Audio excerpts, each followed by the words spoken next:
what's happening. You like me, you like me, you like me. If I'm talking about drinking, it's nothing about thinking. It's all I'm high, and I never ask why. You like me, you like me, you like me.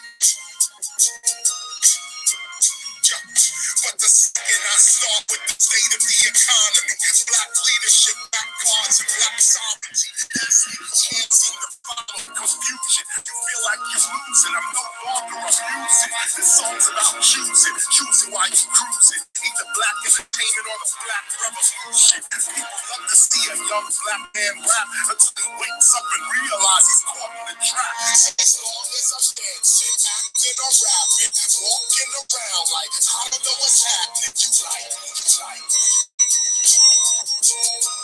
Hey, if I'm talking about drinking, it's nothing about thinking. As long as I'm high and I never ask why, you like me, you like me, you like me. But the minute I get in it about the way these rappers spit it, the minute I start spitting that truth, it comes so pretty. I freestyle off the top like removing your Yankee fitted. But they not really checking for skills, they want the gimmick. Many of the challenges solve them, but there's no trust, no unity, and that's the problem. Black people fighting amongst themselves, that's the problem.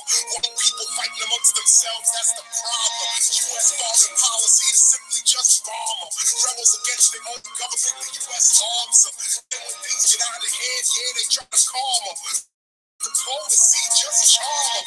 If that doesn't work, then they move to Osama, turn them into a terrorist so they can disarm them. Do the corporate stuff. We don't stand a chance, but too many people want us to just stand and dance. So as long as I'm dancing, acting or rapping, walking around like I don't know what's happening, you like me, you like me.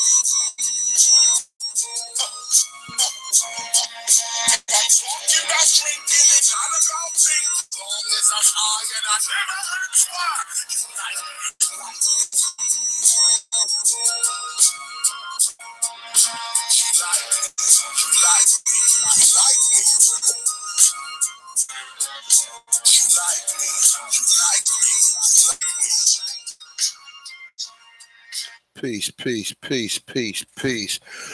Excuse me. It's a time to this one. And this is part 3 to why copper color. I changed it from black to copper color because I seem to get a lot of backlash. I understand what the word black means. I understand it means destitute of light. It means servitor motus. It means you've been stripped of whatever culture you had prior to the European invasion to North, South, and Central America and the conjoined islands. So understand I am not ignorant when it comes to that. But the word black normally gravitates the rest of the sheeples who don't understand a lot of this research. So somebody clicking on to it who don't know the indigenous or aborigine to this land might learn something that you already know. So save me the history classes. I seen Malcolm X back in the 90s. In the movie Malcolm X, they see what the word black mean. And that's almost fucking what? That's damn near 28 years ago. Understand? That movie came out 1991. And it shows you in that movie that he tells you what the word black means in the movie. Okay? So maybe you done skipped over that, but I've seen Malcolm X at least I'm bugging. I've seen Malcolm X at least 20 times. The movie itself. So spare me of the history lesson, all right? We're gonna get right into this, all right? We touched on reparations and what redress of grievances is, and just if you happen to be under turtle shell, I'm just gonna go back in on some of the things that I touched prior to this. So just bear with me for the people who know we touched that or what we went over. But I'm going to touch on some other things, other research that I found. As far as I'm gonna touch on what the word Maroonage, because I know we've been touching on who the Maroons were and why they called them the Maroons. Also, we're gonna touch on what the word Maroonage means. All right. So with that being said, all right. So what we're looking for as Aborigines and indigenous people is a redress of grievance. Why? It say if you redress something, such as a wrong or complaint. What's a complaint? You've been colonized. Why you been colonized? Because the people colonized you don't have resources on their planet, on their land or their plane. So therefore they had to go around the world and capture all the resources so they can have shit. Remember what Francis Cress Wilson said,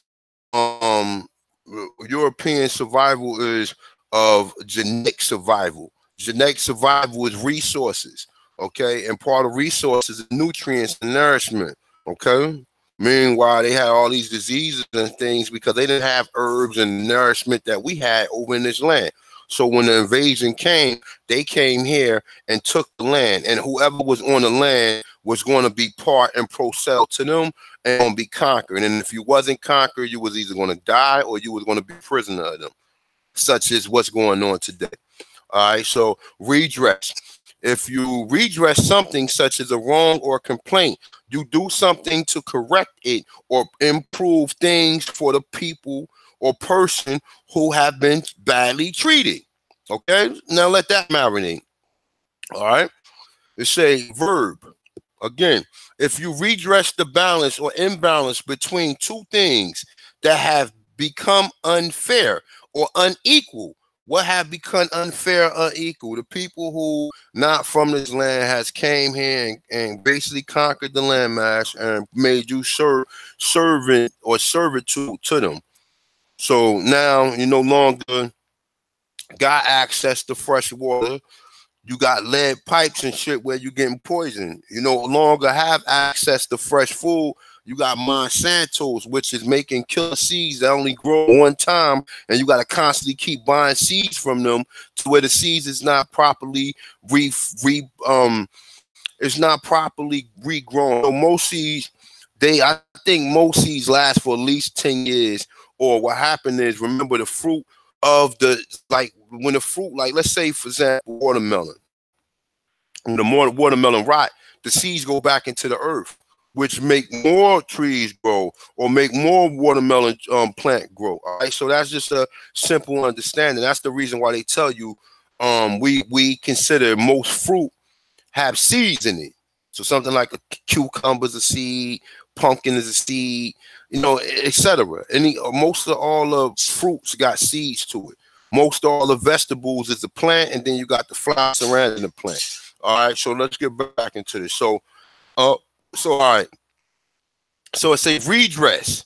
It's money that someone pays you because they have caused you harm or loss. So what's the harm they cause you? You draw it up.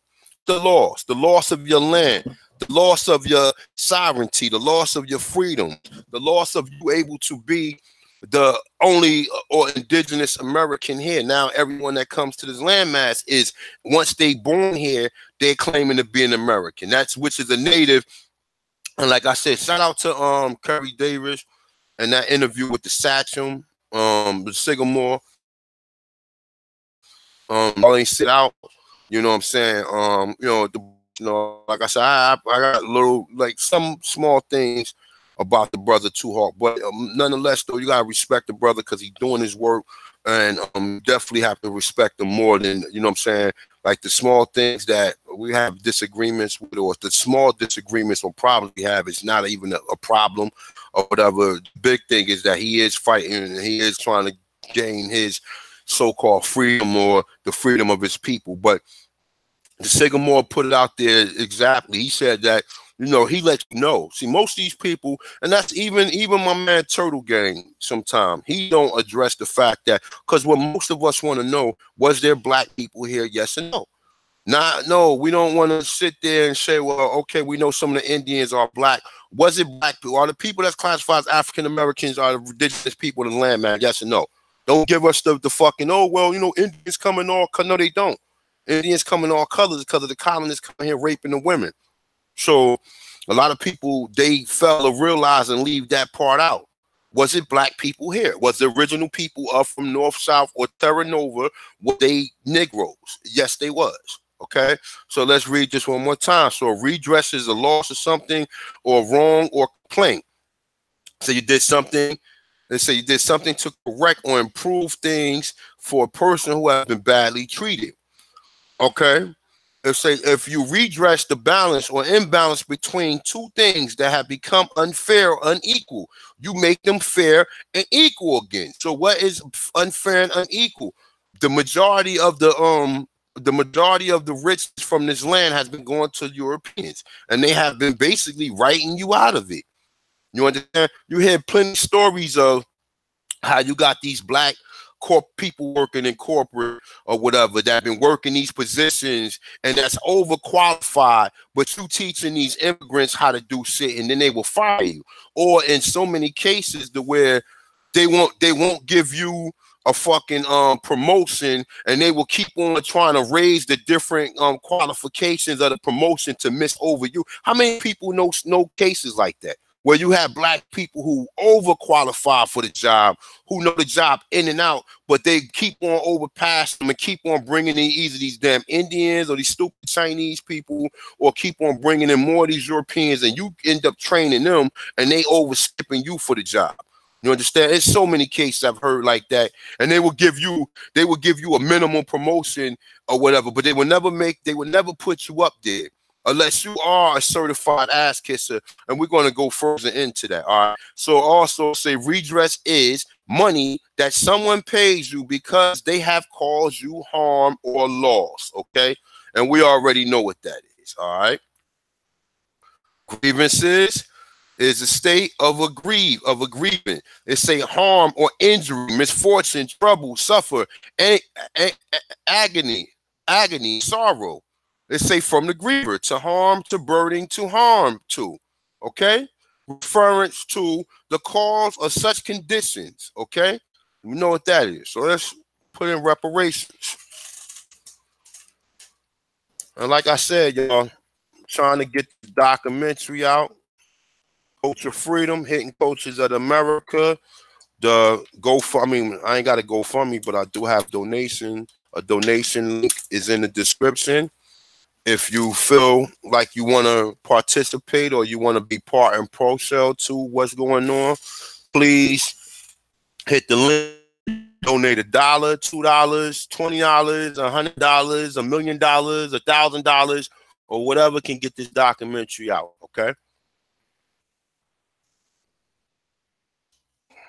And also, go to Attention American or whatever and cop yourself some apparel, man. Cop yourself a Attention apparel, Aboriginal shirt, sweatshirt, whatever. And like I said, we'll rock it to work. So they can ask you, what the hell is an Aborigine? And then when they read the definition, watch the ace, watch how their face look when they read it. All right. They gonna say, well, you mean Native American? No, not Native. Is this saying anything about a Native American? No. All right, so reparations, meaning an act of repairing, mending, testing from 1400s. Reparations, compensation for war, damages owed by the aggressor in a test from 1921 with reference to the German and French. Okay, like I told, atonement. Now, we already addressed the Japanese. Got reparations before your sorry black ass. Okay, why they got reparations? Why they got reparations when they came here and attacked the United States, and they gave them reparations for putting them in concentration camps when they rounded us up and put us on fucking plantations and reservations. We ain't going to the same reservations as the so-called Mongoloid or brethren that left the South and you know what I'm saying, in the Trail of Tears. We was put on plantations. We was put in projects. The projects is a form of a fucking plantation or what's the name of I forgot, I'm losing my train of thought, y'all. Y'all know exactly what I mean. The projects, basically, if you look at most Native Americans, what they have substance abuse problems. Either they drink or they on drugs. What happened to the other Aborigines? Either they drink or they on drugs. Right? All right. So let's go into some other things real quick. This is something that I was just researching, right? I got Pinterest, and they send me constantly different, like, different links, right? So check this shit right here out. This is going to set you straight right here.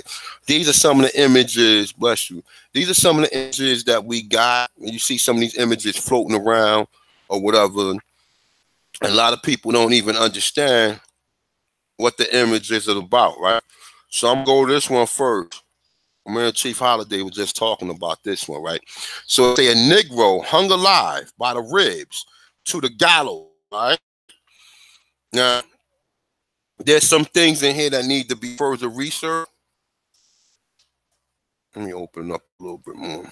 Some things in here need to be further researched, but I'm just going to read the fine line right here, all right? So, matter of fact, you know what? I'm going to read the whole thing. So, it say the Dutch captured the British colony. Look, the Dutch captured the British colony or Suriname during the Second Anglo and Dutch War. This is something that needs to be addressed because we know that before New York was called New Amsterdam. Why is New York called New York? New York is called New York after the Duke of York took it from the Dutch. Remember, it was the Dutch India Company. The Dutch was coming to the Americas, taking people back and forth to to Brazil. A lot of people don't know that. All right, so boom. During the second, shout out to Medicine Man for for basically, you know what I'm saying, giving me or helping me understand that as well, man. You know, if you ain't subscribed to the Brother Medicine Man channel, subscribe to it. You know, the brother is wonderful. I have 2 interviews with him. I'm gonna do a 3rd interview, and I actually got to reach out to the brother and build with him. You know, it's been busy. I haven't been able to really reach out to him. All right. So it say under the West India Company, it was developed as a plantation slave society and became a primarily destination for the Dutch slave trade. The brutal regime caused high mortality despite the import of 300,000 slaves between 1668 and 1823. The population never grew. Now this is bullshit, though. This has been rewritten, so we know this. And remember, they're gonna take out the word Aborigine and put African in, or anytime you see the word Negro, they're gonna make you think that the word Negro and African or the word slave and African is synonymous, to where every time you see that word, you're going to forget. Like I told you, when a person invades something and they come and take the land, everything on the land they trying to conquer. So therefore, if it's people on the land, they're going to try to conquer the people on the fucking land.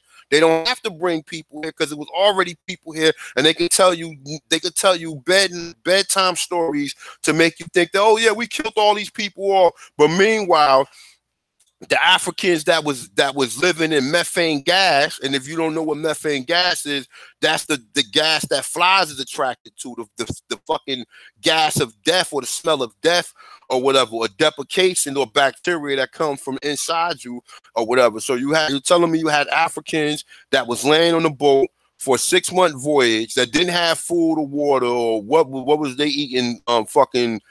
Sandwiches and salt water. Come on now. But they have bottled water for all these millions of people when England was fucking suffering? Or if that's the whole reason why the Europeans left Europe, because they didn't have food there. So you mean tell me they're going to go all out their trouble and go pick up some Africans and bring them over here? 12 million Africans, and bring them here, and they got to feed them, they got to clean them, they got to clean these books. So now you got people laying inside fucking piss, shit, deprecation, women having a menstrual cycle, and you think these people would have been more deadlier than the smallpox, the measles, and the other diseases the Europeans brought here? You think them people survived that shit and got right off the boat and started working? You're a damn fool if you believe that. All right. So it says the population never grew beyond 50,000. It said Maroonage. We're about to go and look this word up. It said became the major form of resistance. Fugitive slaves or Maroons escaped inland to form permanent communities from where they waged a campaign of guerrilla warfare against the Dutch. Okay, where do you think camouflage came from? Camouflage came from the Aborigines that was hiding inside the damn mountains, or hiding inside the leaves or the trees or whatever. Now, understand this. Ain't no Africans coming from Africa who never been on this land just gonna go and venture out to no other land unless they knew the fucking land. These people come here. They don't know that there's other little back spots that can get up and go out of here. So therefore, they would capture certain people, and then people would escape at nighttime and go into further parts of the woods. Now, like I said, man, you do your research on it. In 1774, the Scotch-Dutch soldier John Gabriel Stedman witnessed a brutal oppression of the slaves during the campaign against the Maroons, which he described in his narratives of the 5-year expedition against the revolted Negroes of Suriname. The book, which includes, and look, y'all, listen, I can't do the research on all this. So some of my scholars out there who love to send me messages and links, please follow and take some notes, man, because I really can't do everything on this, man. So some of the stuff that I may be overlooking, you know, definitely find me if I'm missing something, all right? So let's say the book, which includes illustration from William Blake. Now we're gonna look on this guy, William Blake. It say was adopted by those advocated by the abolish of the slave trade. Through the Stedman was thought to support reform rather than abolition. So it's saying the gruesome image of Blake shows a slave suspended to the gallows by means of a hook through his ribs.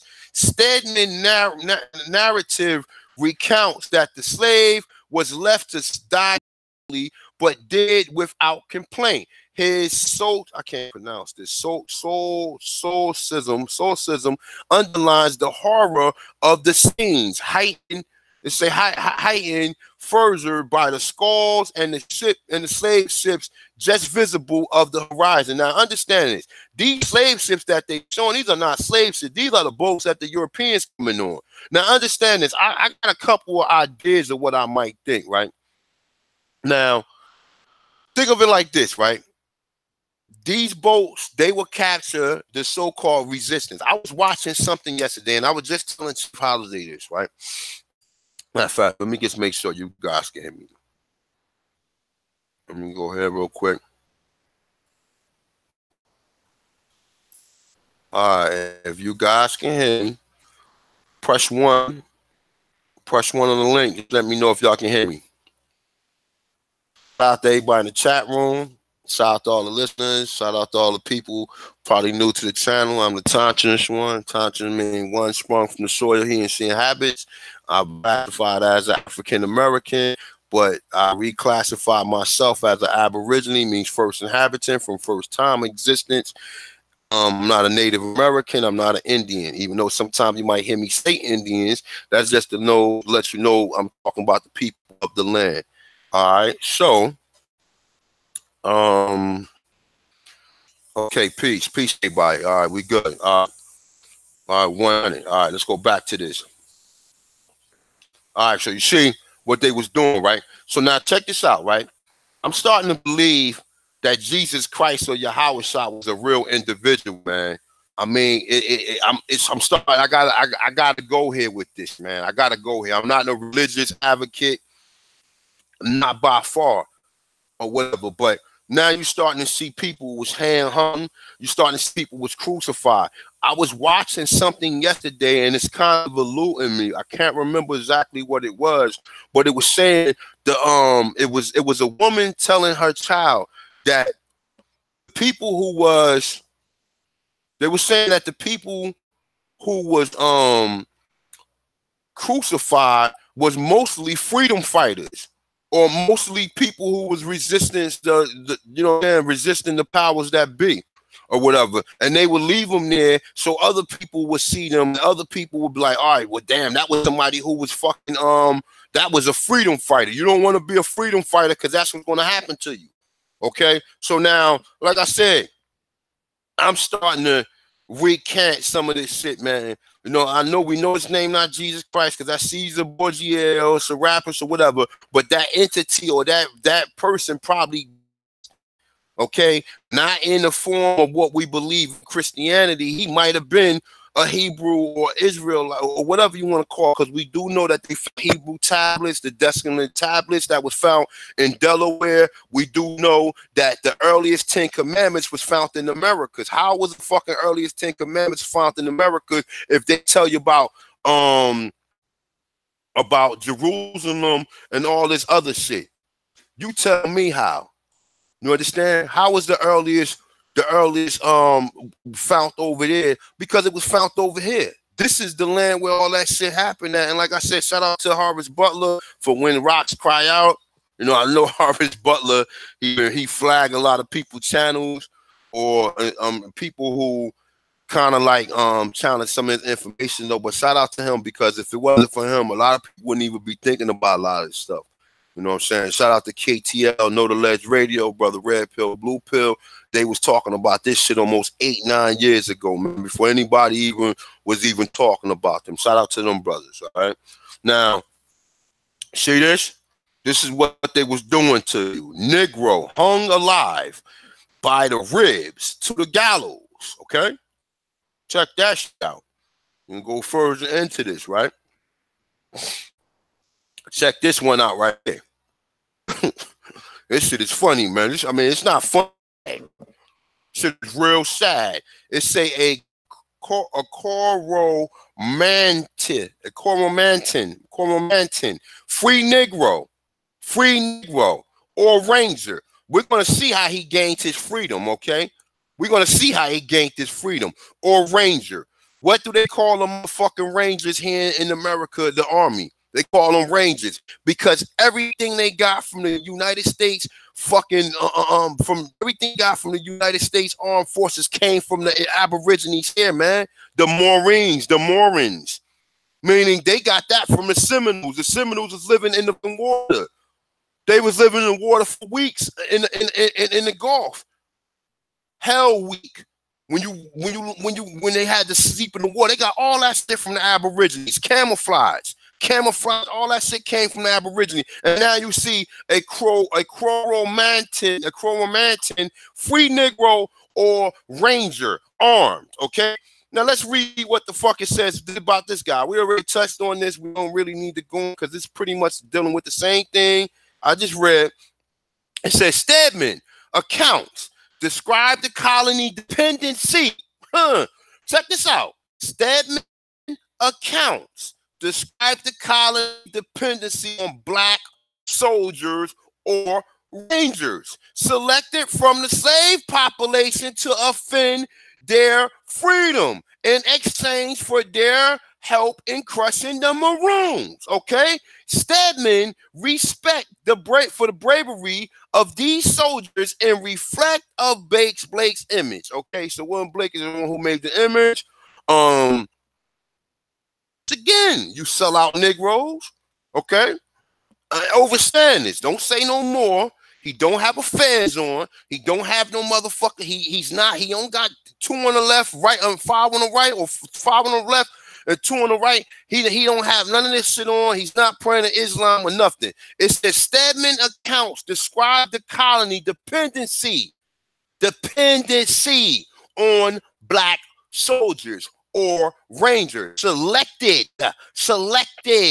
from the slave population and offended their freedom in exchange for their help in crushing the Maroons. Okay, Stedman respect for the bravery of these soldiers. Why would he respect them? Oh, why? Because he helped them take the fucking land. Okay, you say it's reflected in Blake's image. Okay, now you know. Now you know when you see free Negro, you know how they got free because they were selling out. There was no free people here. They wanted the land, and if you came on the land, you was property of them. The people who you see, there was no free tribes here. Don't believe that. The only free tribes there was the people who were selling out to them. That's it. That's it. They wanted the land, and if you would, they wasn't going to allow you to live on the land for free. Or live on the land and not be submissive to or submit to their fucking words. So don't believe that shit. Everybody was a POW here. Everybody. It wasn't no, oh, certain tribes was free. No. The only tribes was free was the people you had out of the French, the Spain, Portugal, the French. The French, they said, was probably the more nicer out of all of them or whatever. But we know that the English wasn't part and pro-sell to them. The English was the Anglo. So when you hear the Anglo wars, a lot of people say, well, maybe I'm not 100% correct on this, but I do recall that Brother Medicine Man was telling me that the Dutch was part of the Portuguese. Okay? He was telling me that the Dutch was part of the Portuguese. That's why the Dutch Indies was taking people to Brazil. Okay, but check this out though. When the English came here, the English wanted the land. They wasn't trying to negotiate.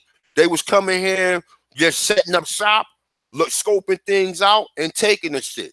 Okay? They will find a couple token Negroes to get them the fire sticks, aka guns, or whatever. And you know, once they gave Negro guns, what happened? Just like what happened today. They give a Negro a gun, he the head nigga in charge, or whatever.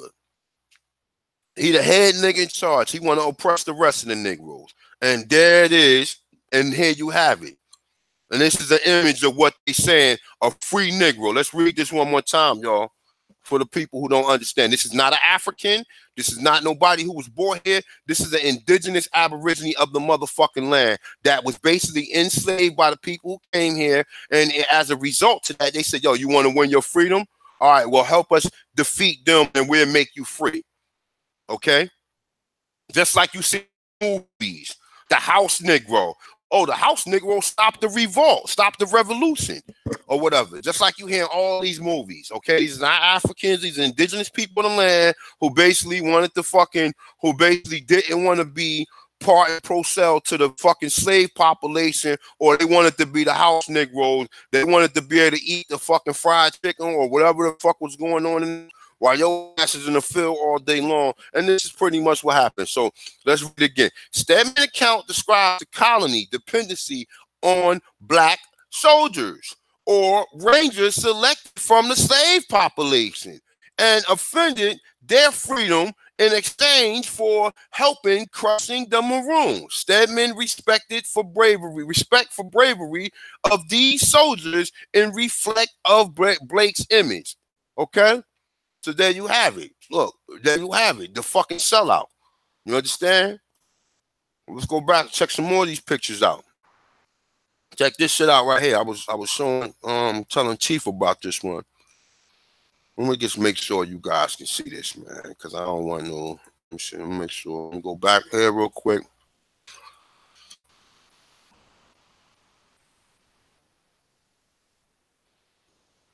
All right, we good. All right, we 100, y'all. We 100. We 100.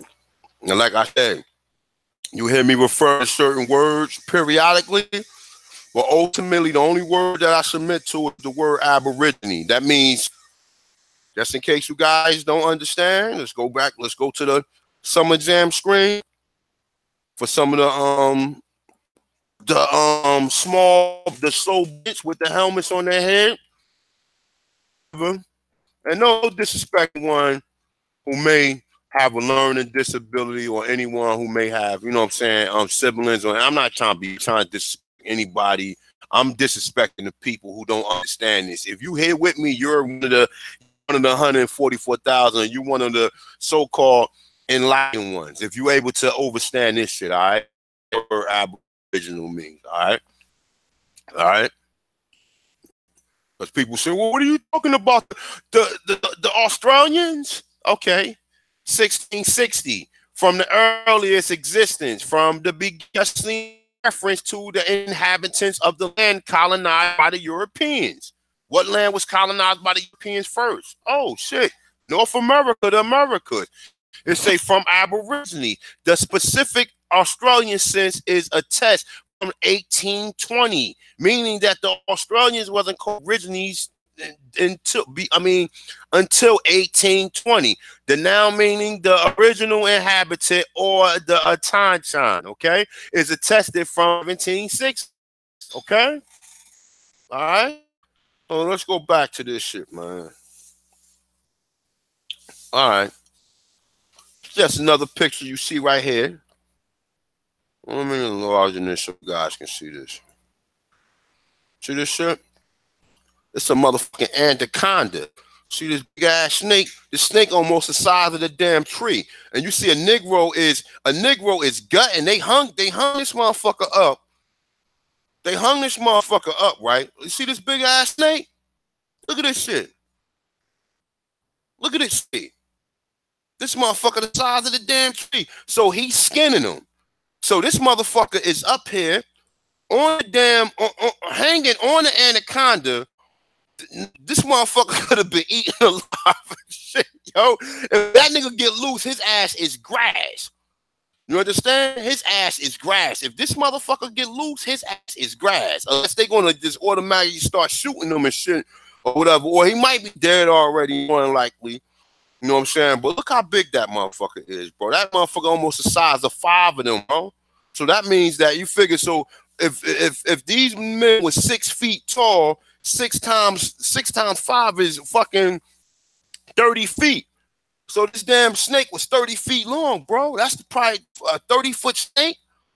That's what they show you the anacondas in the movie. You see them gutting them from the stomach or whatever, and they was basically going to skin them, right? I already got that downloaded. So it's saying the image of Blake showed the black slaves, okay? The Negro David climbing up. Negro David, okay? His name was David, climbing up the huge boa constrictor in order to begin skinning the snake. It say the figure in the lower left is probably Stedman. So it's saying this is Stedman right here. So Stedman, fucking European fucking colonist ass, was in these pictures, all right? Well, let's take another look at this shit, man. This shit, man. Look at this. Look at this, man. Look how big this motherfucking snake is, man. See this shit? Look, and they pulling him up. They holding him up, but he's skinning them.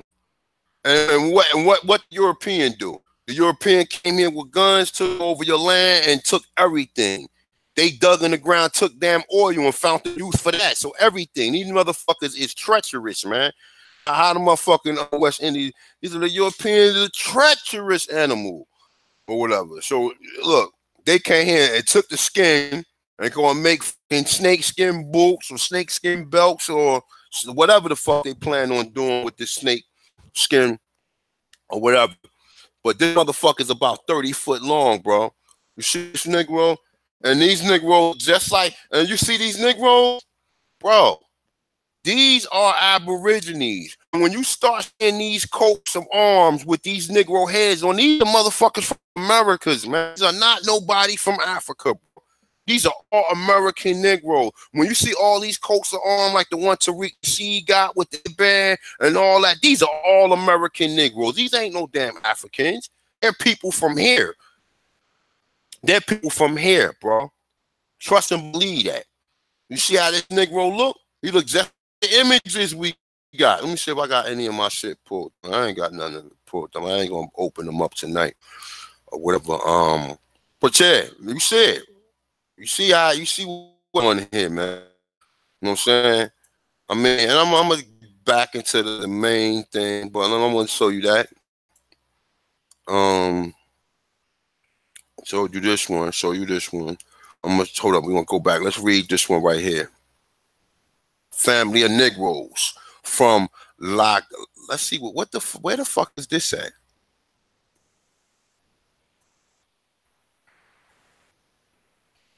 Let me see something. Let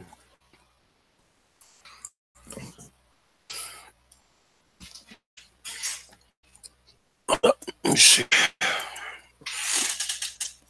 Watch this.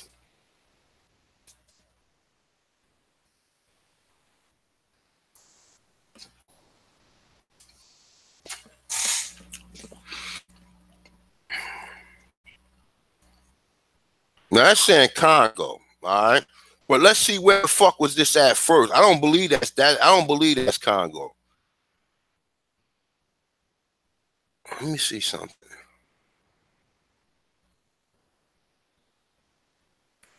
Let's see something.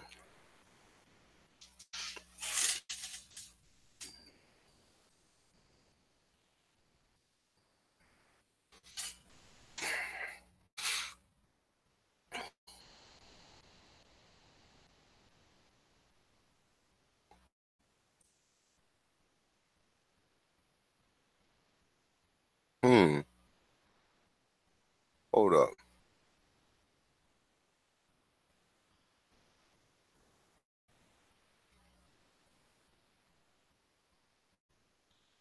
Now, I ain't trying to say that they was in the Congo, right?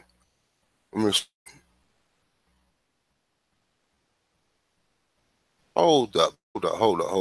Here we go, right here. Here we go, right here.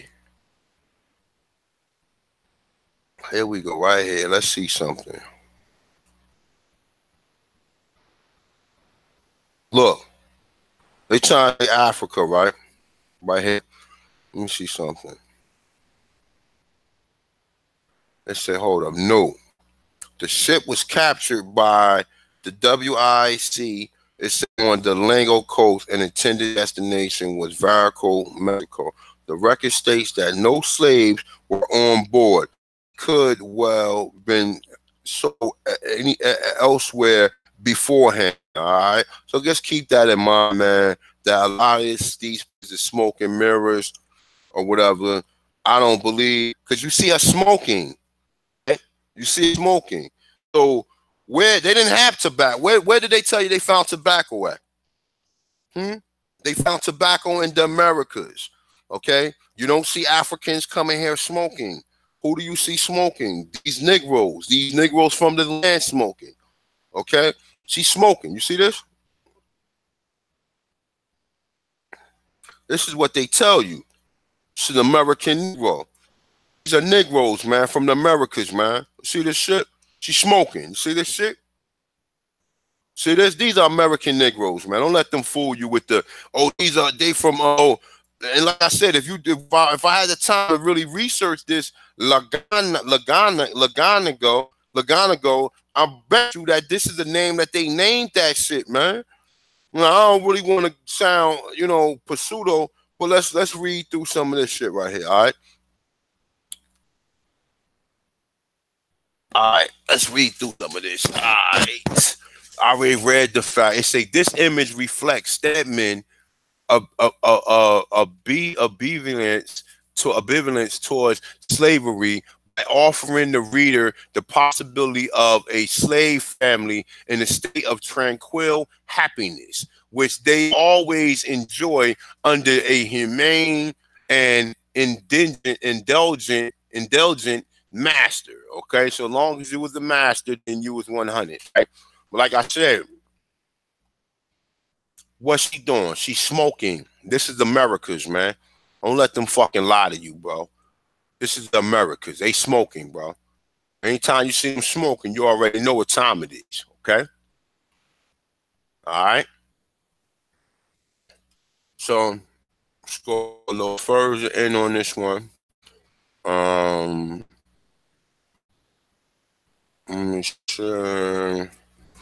Let's see this one right here.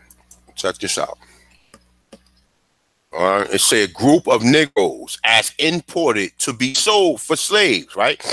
Now, excuse me, y'all. All right. It say the narrative Stedman encounters a group of Africans traveling to be sold as slaves, whom he describes as walking skeletons, covered over with a piece of tanning leather.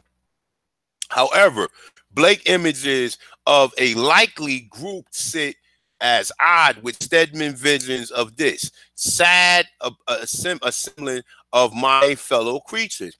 Now, they saying they was African. Now, remember, this shit right here was redid. Okay, so we know that just because they were slaves, they was not African. So a lot of the time, they are trying to cover the fact up that these people was already here. Okay, now maybe these might be indigenous people that was brought from the Americas back to Africa.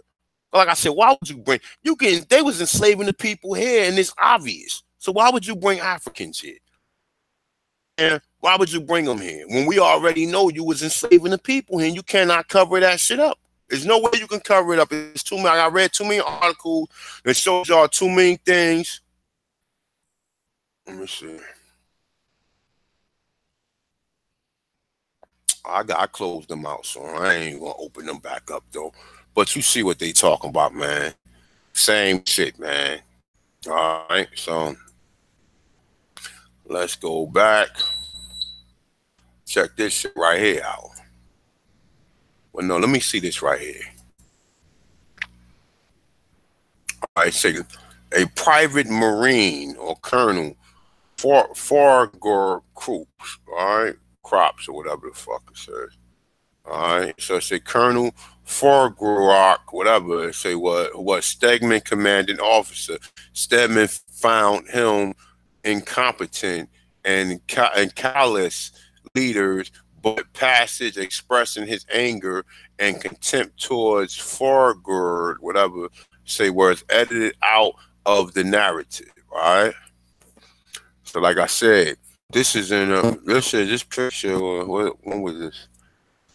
This was in the 1800s, man. This is in America, man. Well, like I said, if it is in London or Europe, more than likely, these people are people who was brought over there, man. We already know that they was taking people from here to Europe. We already know that. We already know that the Anglo-European did not get along with the Spaniards. That's the reason why they had all these wars. And it's like I said, it's just self-explanatory. Once you really get familiar with the research and with the information, you already know that the people who conquered us, which is the motherfucking Germans and the Germans and all these other European Anglo groups that came to North America that speak English or speak a form of Germanic or whatever, mixed with some of the Algonquin and some of the Cherokee and some of the Aborigine language here or whatever, we know they was not friends with the Portuguese, the French, and the Spanish. And that's why you see them warring against one another. So you think these people was going past these countries to go to Africa and then come shoot across here and come back over here?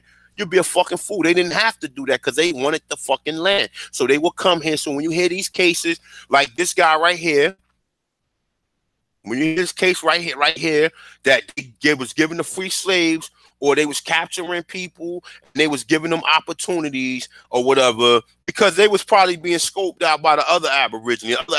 Oh man, you should make him one of a soldier, whatever, because he's a good fighter or whatever. He'll do better working with us than working with them. And just like they do now, niggas sell out, niggas go on that side and sell their own people out so they can live better. Like I said, well, oh, I got a nice car outside, I got a big house, I got a bunch of money, I'm good. I don't care about the rest of the Negroes. You think I care about the rest of the Negroes and I'm living better than them?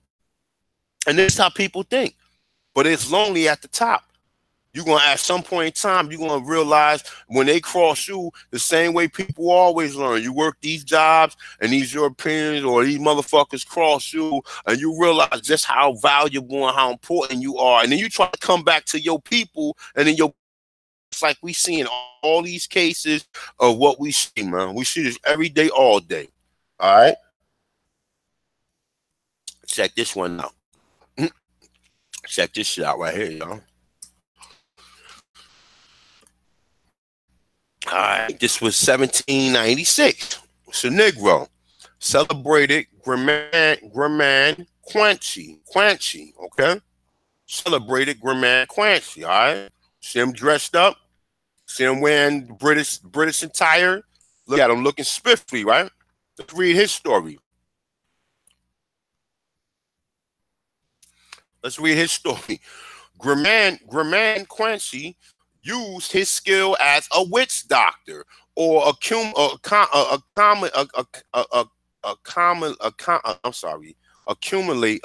sorry, let me read that again. My bad, y'all. Y'all already know, man, how I do, man. All right. My transition towards European education is not a good one. All right. So Graman Quanchi used his skill as a witch doctor to accumulate enough money to buy his freedom. At an audience with Prince Orange at the Hague, he was rewarded for his services to the surname community with a gold lace coat, say, and feather hat and gold medal and gold head cane. It say with features is in this illustration by Blake. So basically, he was a jester that they can use, like right now. They use what? Who's the biggest jester out? What's that little idiot name? Laughing dude. You're gonna learn today. Kevin Hart. They take him. They take him. They use him.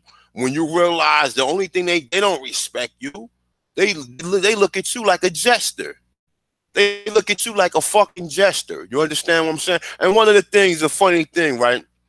I was actually I've been checking out the brother Zoe Williams his little podcast, and he got a comedian up there, Jeff Brown.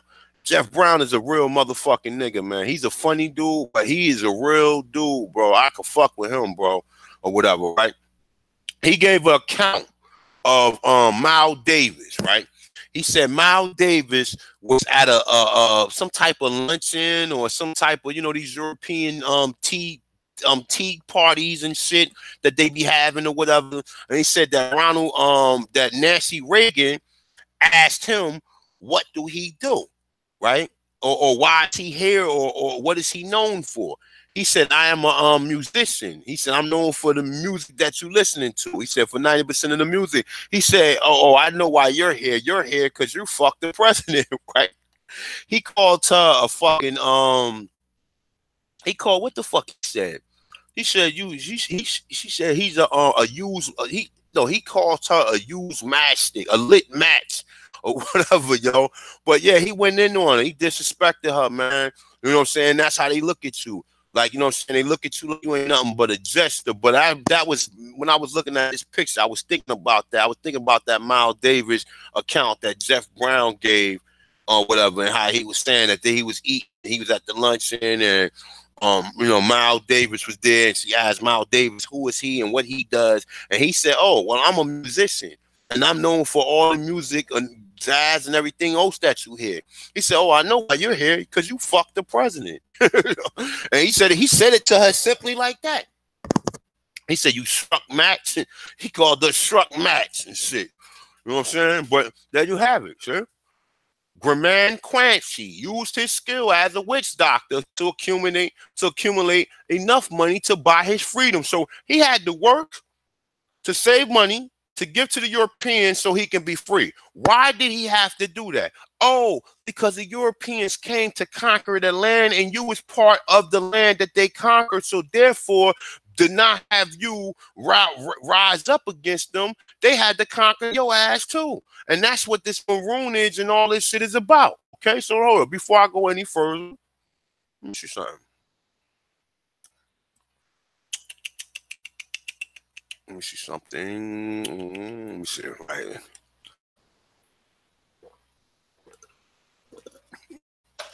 All right. We already know pretty much what the Maroons were, but we need to touch on this Maroonage thing. A lot of people, it's not even in the etymology dictionary, which I found strange. All right, let's check this out.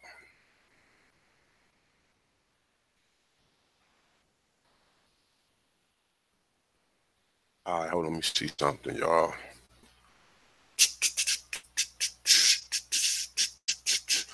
All right, let's check this one out right here. Hold on, it was another one I was looking at. Brother got a video right here. I'm gonna check this out when I get done, just to run through a little bit more. But so it's a maritime Maroonage from Simon. Let me see this, man. Now check this shit out. Now look. Now watch this, right? It's this right here. Now, Saba Abdur, right? Now, Silent, that must be in Africa. Nope. Watch where this shit is at.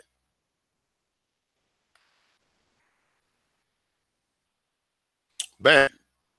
Saba is a small island located 150 miles southeast of Puerto Rico and 26 miles northeast of Saint whatever the fuck. The Dutch began to colonize it around 1640. It say by founding the port Spring Bay, although the Spanish and Dutch settlers have already arrived to the island before 1632, and its economy particularly dependent on contraband. It's a trade with others areas of the Caribbean. Okay, now they say the maritime Maroonage by the slaves from Saba. Okay, so now check this out. Let me see. Let me just see if it's an easy, understandable read for you guys.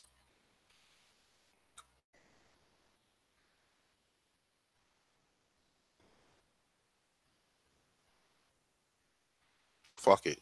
The general history of slavery and its form of resistance from under the yoke of European settlers in various parts of the Caribbean. Now hold up.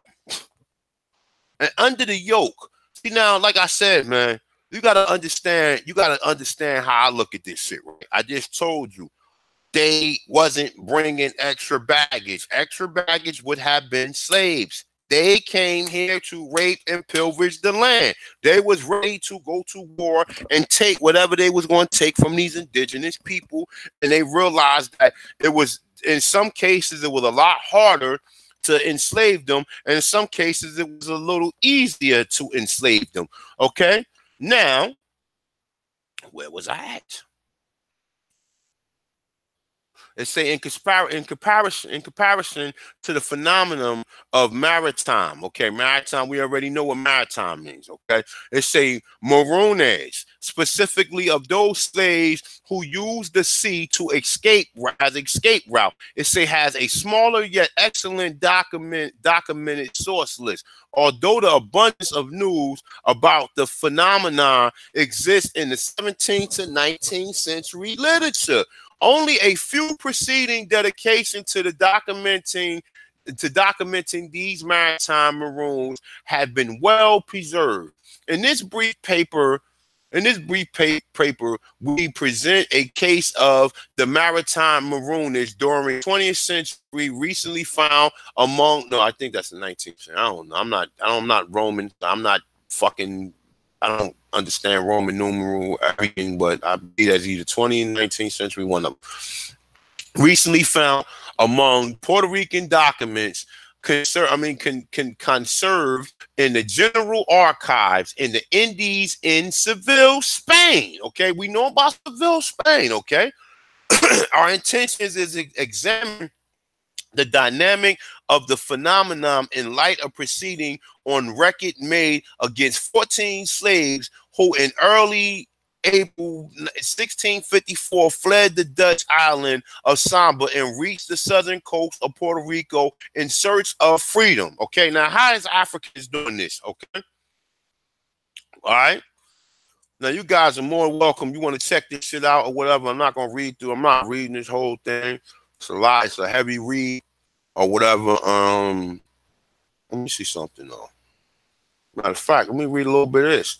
Samba Island to Puerto Rico, the flight of the slaves. Let's read a little bit. It say by the 1656, the population of the small island of Samba ruled by the Dutch was around 500 people. The population around 200 people, including children, women, and men from Holland. Now it's saying from Holland, France, and England. It said, that England began the largest number of remaining the population, including the 300 black slaves. Now, these are not black slaves. These are people who was on the land. They come here and they saying that they brought all these people here or whatever, or the Europeans came here.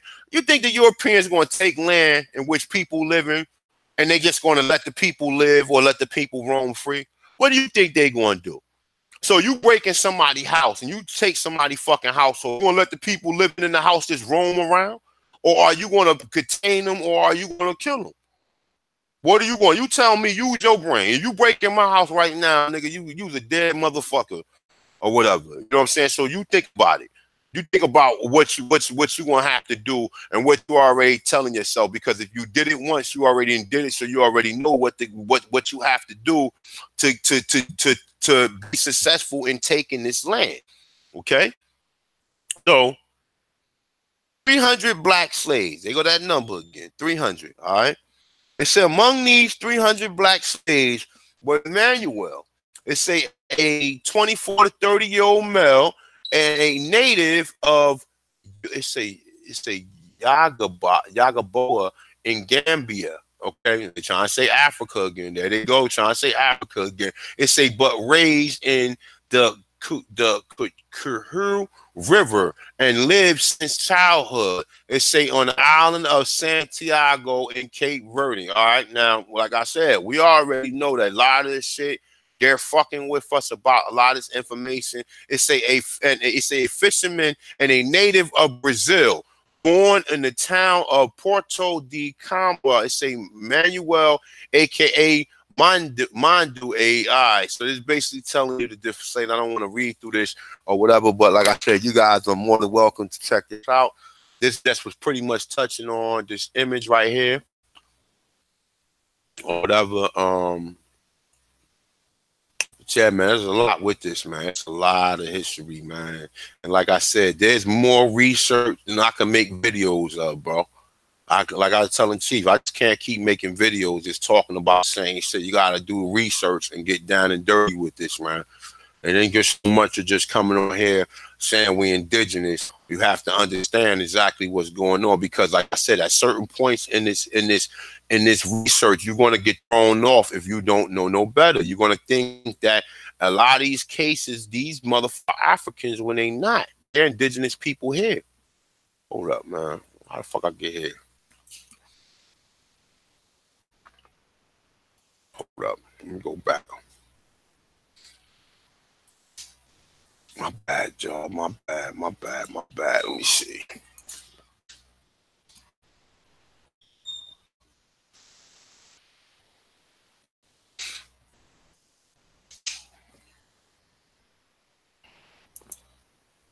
Let me see.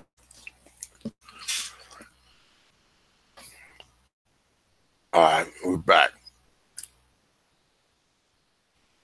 All right, so we read that one. I'm going to come down to this one in a minute. Let's see this one right here.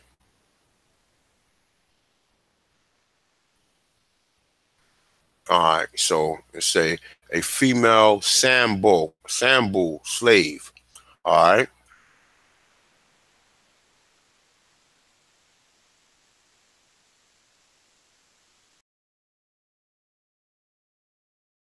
A female slave being whooped became a key element in the visual vocabulary of this abolitionism. It's a bold graphic design in which the slave is an isolated figure in the foreground. It's a frame by the tree to which her hands are tied. It's a laid by the illustration being frequently reproduced in an anti-slavery track. All right, so now look. So pretty much same thing. We already know. Aboriginal of the land. They hung her up. Now, how many Negroes was working with them that watched these Europeans do this shit to their own women? Okay, how many Negroes that was working with them watch these Europeans do this shit to their women? You understand what I'm saying? And this is probably where that datrix shit came from, because they probably was beating these women so much until they started really probably liking it. And it's sad, man, to even think about this shit, man. I said, reviewing a lot of information, man, it definitely makes you quiver, man. Like, you know what I'm saying? Knowing that this is done to your ancestors, man.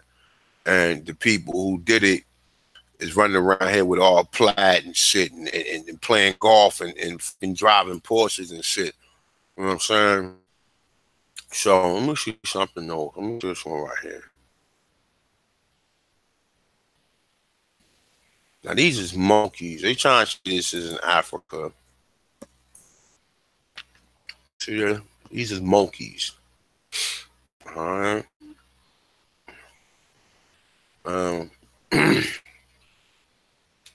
It's a whole nother thing. I ain't got time to really go into that shit, man. Let me see. Let's read this one. It say European supported by Africa and America. All right. Let's read some of that. The allegorical image of the tradition of the four continents is saying which the continent are depicted as female figures. Blake, the abolitionist, it say has included gold arms band and arms of Africa and America. It say to symbolize their enslavement. It say to the central figure of Europe. It say, however, the fact of Europe is being physical supported by her. See that? Check that out. Let's say being physically supported by her companion suggests the possibility of more equipable relationships. All right. From more likely probably saying that's the African, but we know this is American too, or whatever. But you see, the European woman is free, and they got the bands on these. The color women, the color got the bands on them. The gold armband. This is what they saying. Or just in case you can't share.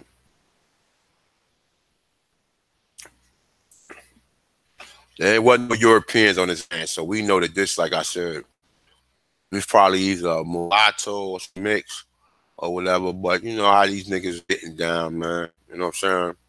So, you know, pretty much I wanted to go in on that. Y'all check this shit out right here, man. I'm gonna put the link in the description, man. Man, I'll put the link in the description. I'll keep it up. Most of the time, I'll be looking at a lot of stuff. I keep this shit up for a couple of days, man.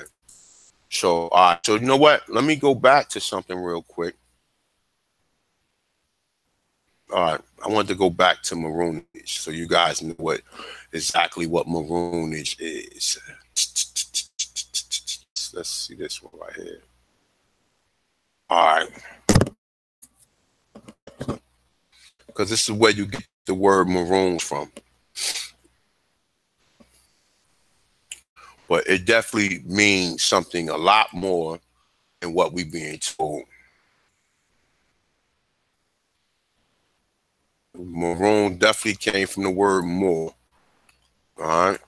They say the term Maroons refer to people who escaped slavery to create independent groups of communities. They say on the outskirts of the slave society. Scholar generally distinguish two kinds of Maroonage, okay? Maroonage. Now, we touched on the word maroon plenty of times, but me, myself, this is kind of my first time really. I done ran across this word maroonage, but I never really elaborated on it. But it was something that I found interesting in researching these papers.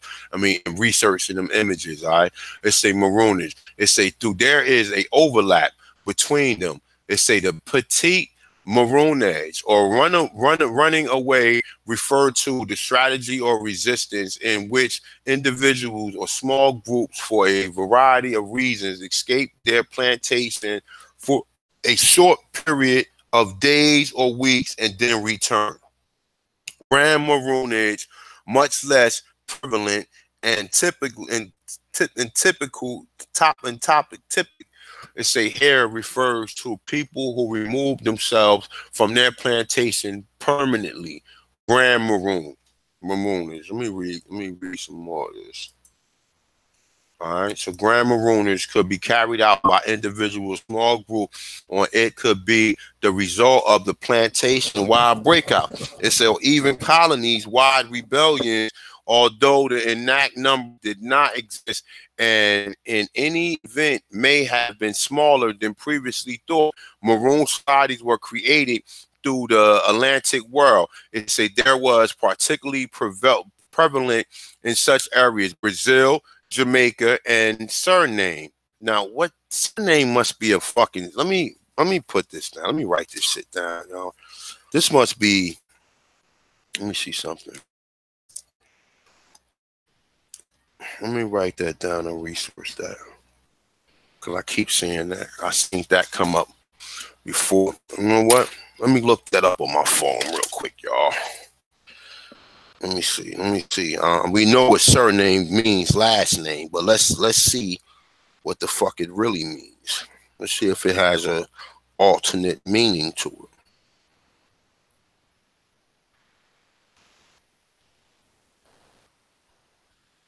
Shout out to everybody in the chat. Once again, it's the time to this one. Once again, this is the reason why reparations should be paid to the copper color Aborigines, indigenous of this land.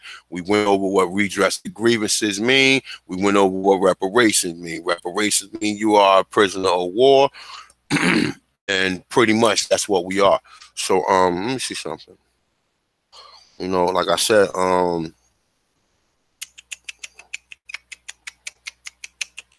it's a surname officially known as the Republic of Surname is, hold a fuck up, y'all. Hold up. Let me put this inside here, man, so you guys can see this shit. Fuck this. Let me open this up. It's out.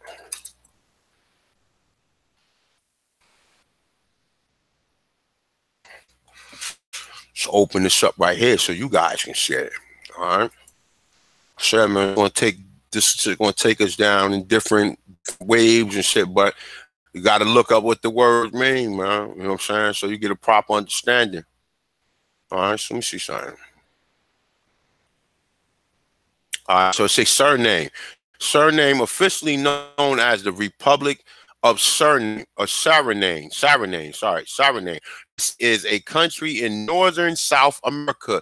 It's bordered by the French Guyana to the coast of Guyana to the west, Brazil to the south, and Atlantic Ocean to the north, making it one of two countries. French Guyana is the other, not to the border any of the Spanish-speaking countries of the continent. It's a Suriname was colonized by the English and Dutch in the 17th century, and say in 1667 it was captured by the Dutch, who governed the Suriname as a Dutch Guyana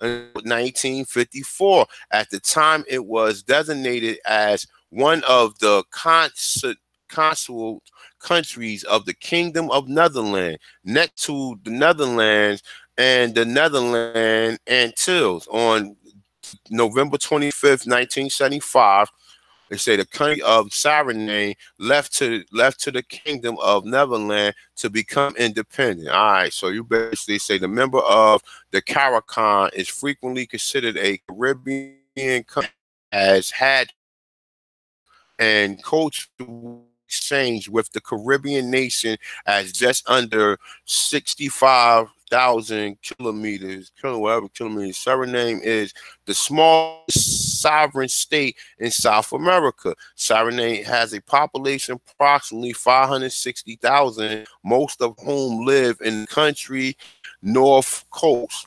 It's where the capital of Paramaribo is located, and official language is Dutch. They say it is only independent entity in Americas where Dutch is spoken. All right, so let me go back to where I was at. So we was here in Suriname. They say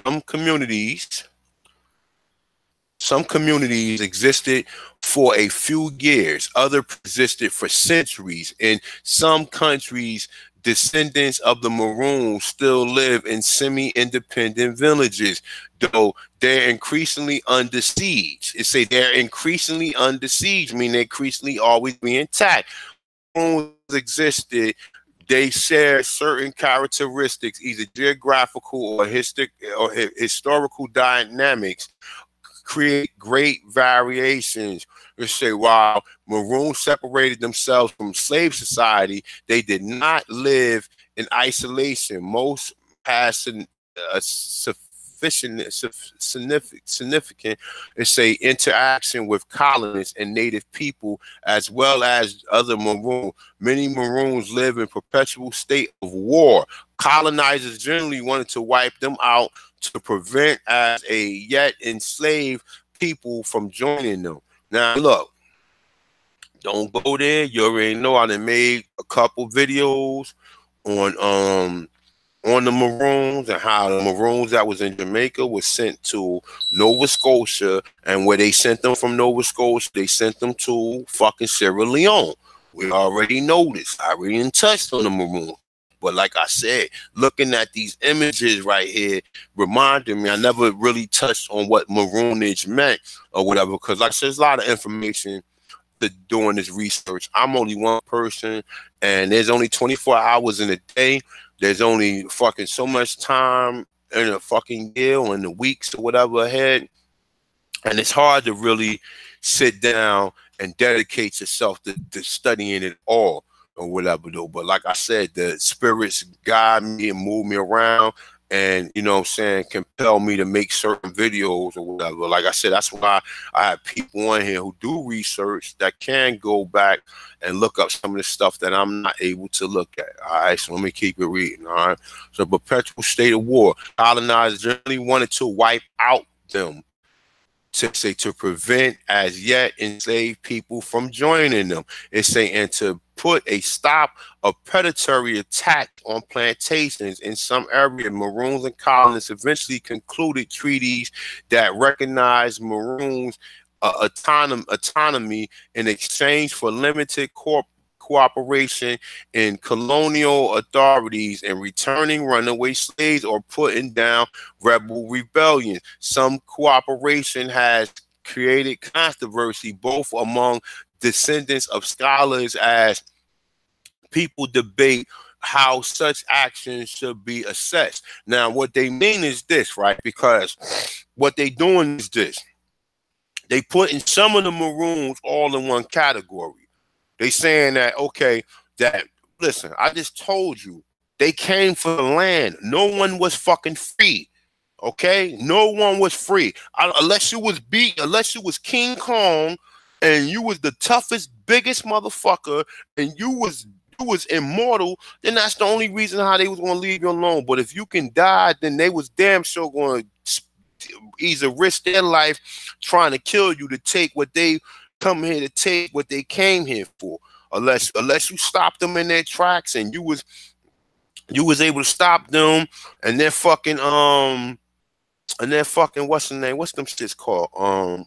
Them fucking, I forgot what they call. My bad, y'all. I'm losing my train of thought. And them cannons, if you was able to really stand there and catch the cannonballs and throw them back into ships or whatever, you was one of them type of motherfuckers, then they would probably turn around and say, man, fuck this, we out of here.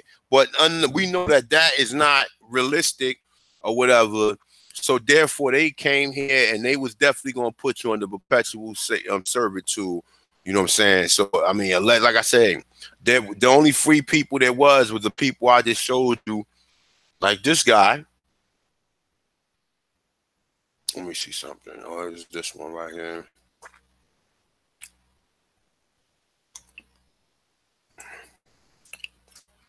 Like this guy right here. See this guy? Free Negro or Ranger Armed. Statement account describes the colony dependency on black soldiers or rangers selected from the slave population and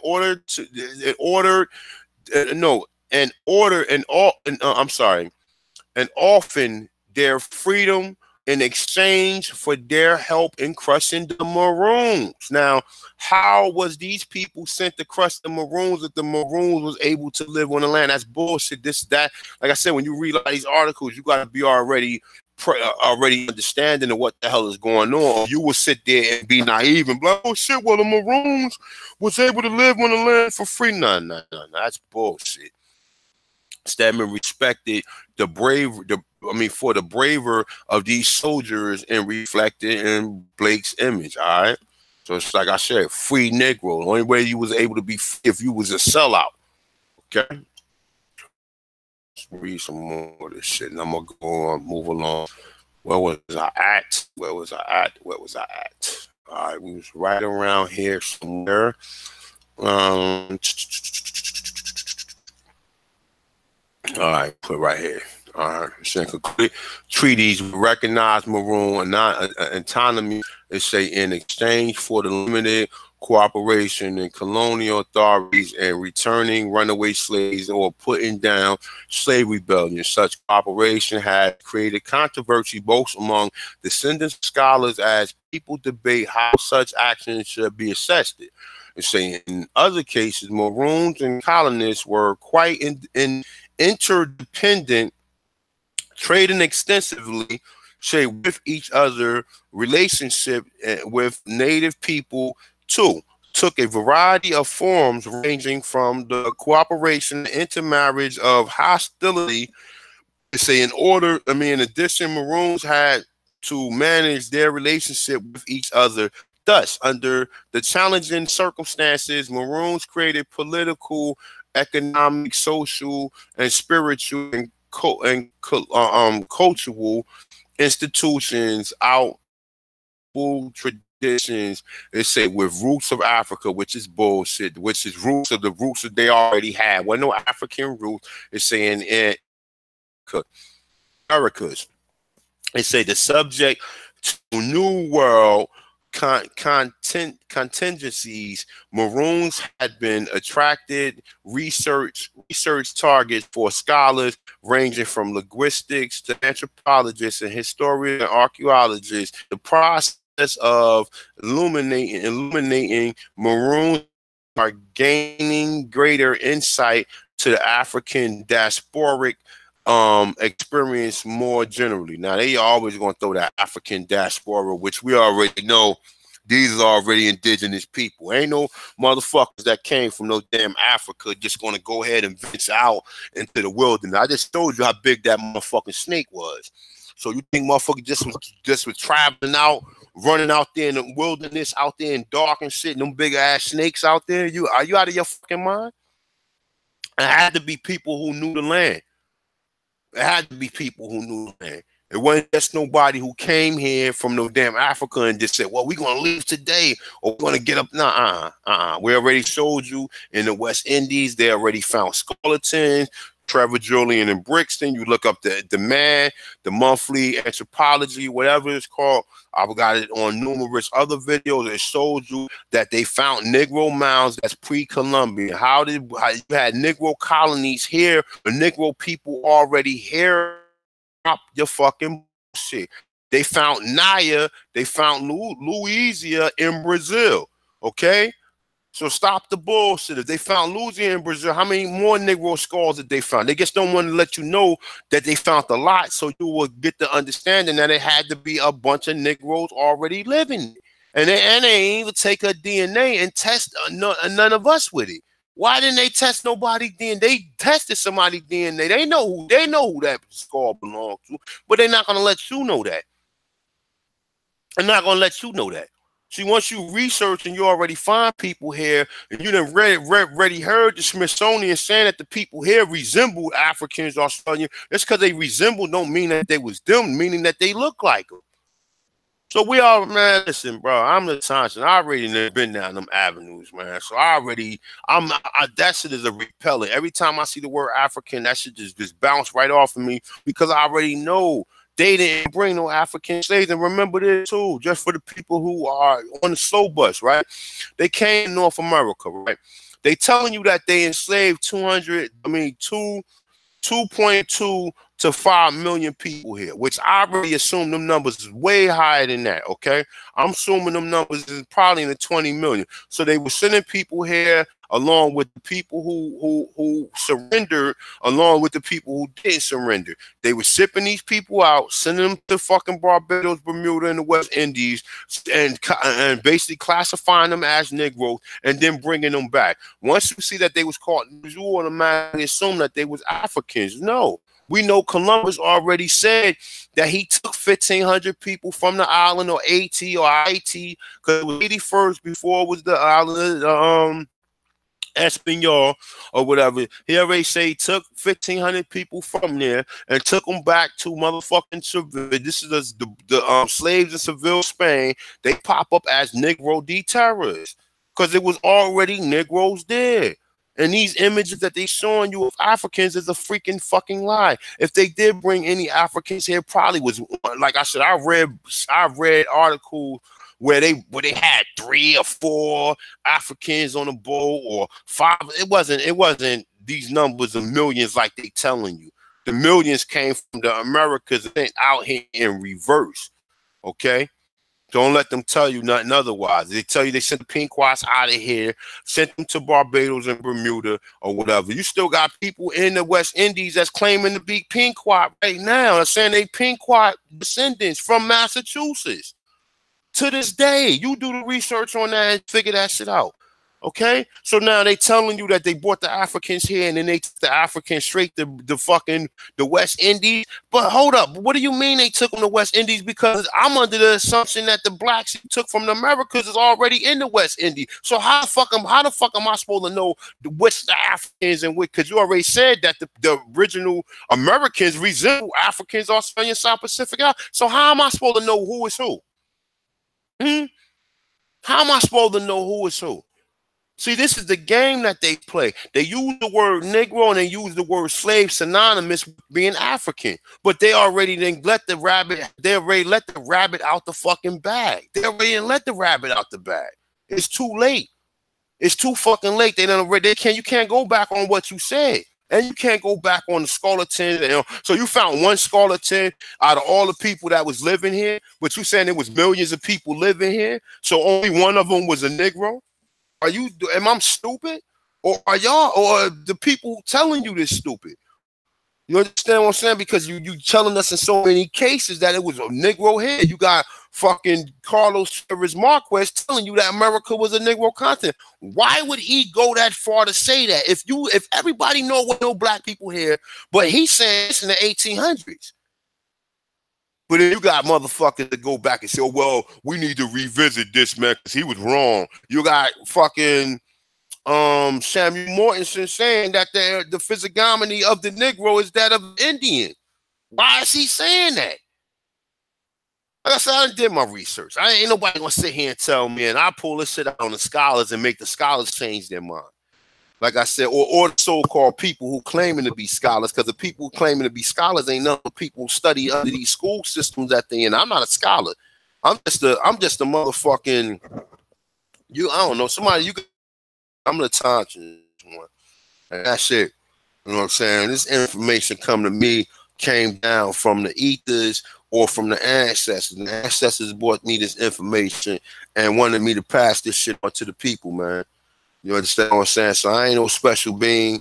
You know what I'm saying? I eat, sleep, shit like everybody else or whatever. I'm not here levitating and floating with a cape on or sitting here, and I'm not able to read people's thoughts. I'm not able to float through walls. You know what I'm saying? I have to eat nourishment in the form of the 4 so-called macro organisms, which is these a fucking carbohydrate, protein, lipid, or fucking or alcohol. You know what I'm saying? That's how I gotta get my nourishment the same way everybody else get it. It has to be processed in my large and small intestine and absorbed through bile and produced through the other organisms or organs that I have in my body. So I'm not no special entity or whatever though. But if you wanna support the brother or whatever, help me bring out this documentary, man. Just help me, man. I haven't got a donation in weeks, and I'm sitting here looking. Shout out to the brother Orlando who sent me the camcorder or whatever.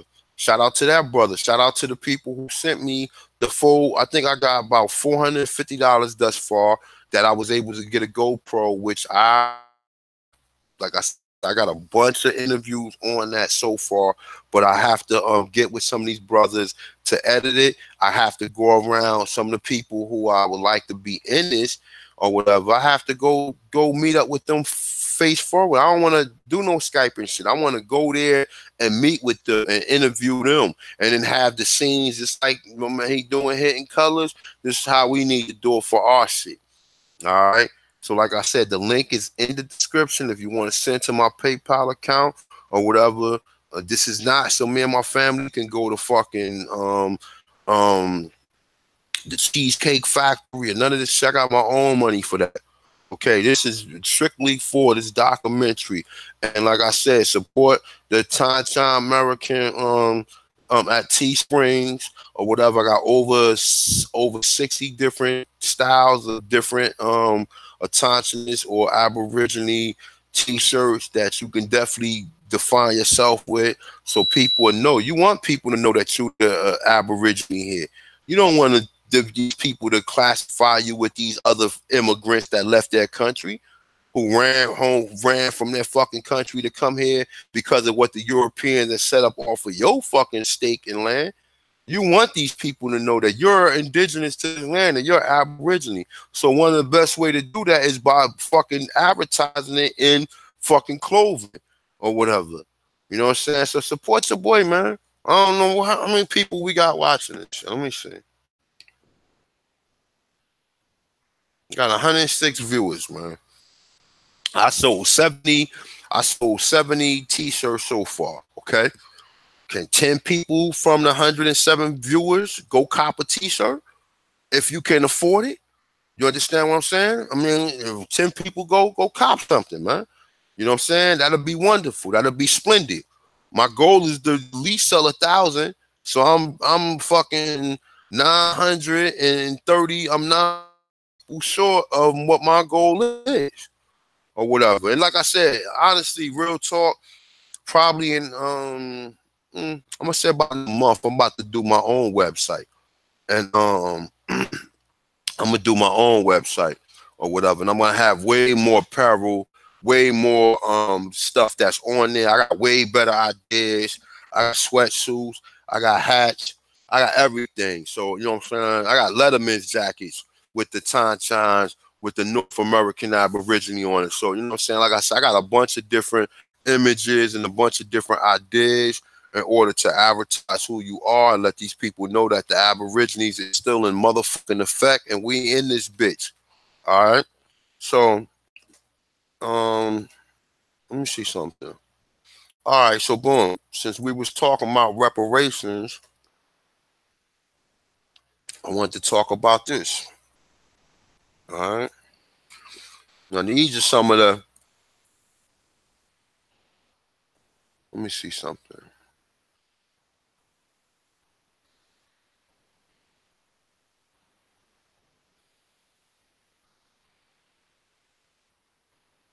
This one right here.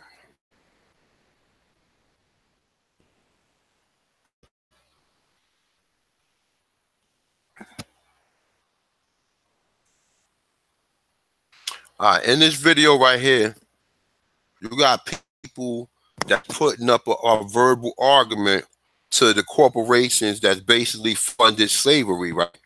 And you will see that a lot of these corporations is people who in power now.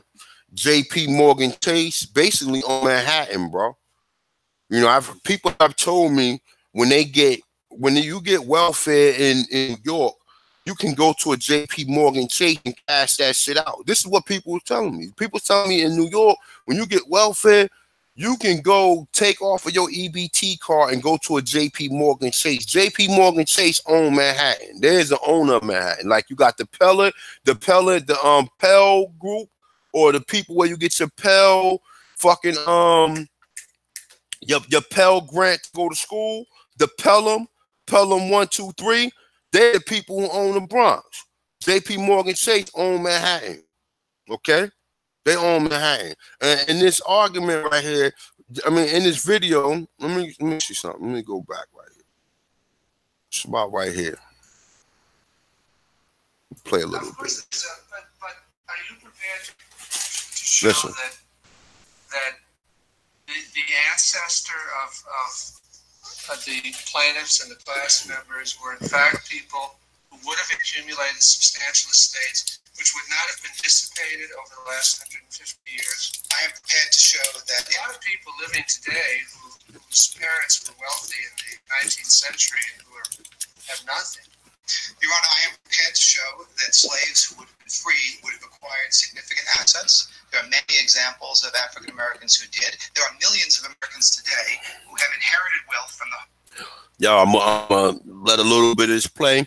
Stay with your boy. Don't fall off. Listen to this, and I'm gonna come back, and we're gonna go through these 15 corporations that's responsible for taking Americas and basically making you part and pro-sell to this shit. All right, so just bear with me. I'm gonna let this play a little bit, and I'll be back. Homesteading era, which slaves were kept out of. I have a friend, for example, whose family owned mills prior to the Civil War, whose home and kids' tuition was paid by the proceeds of the sale of those mills in the 1890s. And I will be prepared to say in great detail that transgenerational wealth would have been transmitted to these individuals today. In addition, we are not far removed. Two of our plaintiffs are the children of pre-1865 slaves who live today. They have an undoubted interest in asserting the rights denied to their parents' estates. The non-disclosure until 2000, beginning in 2000, prevented the living free slaves from bringing these actions. Now, if we had a chemical maker who knew he was marketing a dangerous chemical, knew it was causing injury to 2-3 generations of workers, then discloses and makes his mea culpa only after the last of the workers are dead, would we immunize that company from suits by the descendant? We would not. We need to begin to realize this is a great massive tort created by these banks that finance the slavery of the ancestors and the parent of my clients. This is not ancient history. This is living history. And had these banks made their disclosures in the 1920s, the 1930s, the 1940s, there would have been hundreds and at times thousands of living plaintiffs who were slaves who could have brought this action. Do we reward these defendants for their non-disclosure? But are you saying that if these defendants had not violated any laws in the 1850s or so, there wouldn't have been slavery? Slavery was materially advanced by the capital forwarded by those who loaned money to the master to buy slaves. Would there have been slavery? Of course. But was it enabled? Because now you're saying, well, maybe there would have been less slavery. I will answer that question. If we can't say there would have been no slavery, I would never suggest that. But obviously, if a joint tortfeasor materially contributes to the maintenance of an institution and a degree of liability, we're asking to measure his liability by the profits he made from those actions. That's an inherently reasonable fit. How could you possibly determine what profits Aetna made from insuring slaves? Well, it's not only Aetna, Your Honor. I think that's not the strongest area to focus upon. The banks, for example, that bought slaves and financed them, JP Chase, has disclosed in 2005 that it had liens on 13,000 slaves and owned 1,200 outright. We can calculate almost precisely, to eliminate virtually any reasonable degree of speculation, the profits earned from those slaves and what the present value would be today. The average sale price of an adult slave was $2,500. The 1,200 slaves owned outright by JP Chase would have had a present value today of a minimum of $850 million. Based on the actual market value, I hate to use that phrase, of $1.7 million in 1865.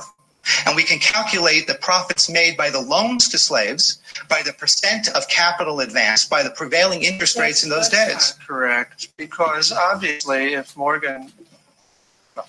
J.P. Morgan, I don't think he was in business in the 1850s. Chase was, Your Honor. Pardon? Well, whatever, his predecessor, whatever. If this firm had not financed slaves, they would have financed something else. Now, maybe it would have been less profitable, but how could you possibly compute how much less profitable it would have been to finance sharecroppers? I understand focus, but I would suggest that this is very much an issue of fact.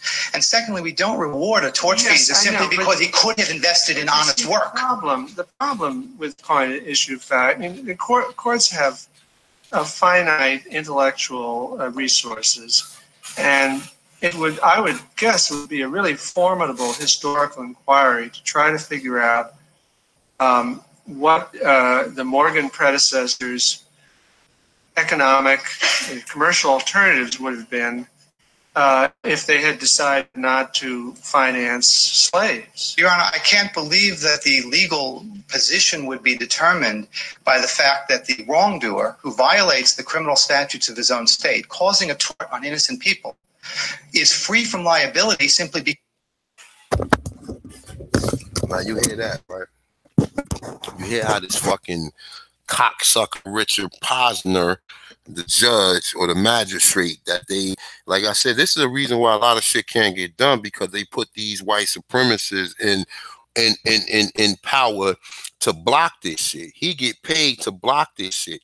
So he refutes the argument, as he's not coming in there trying to deal with it from a you want to say an ethical or a moral standpoint. He looking at it from the right and wrong aspects of it. He's saying because it was legal. How did someone come to somebody's land and make it legal? This whole shit is illegal.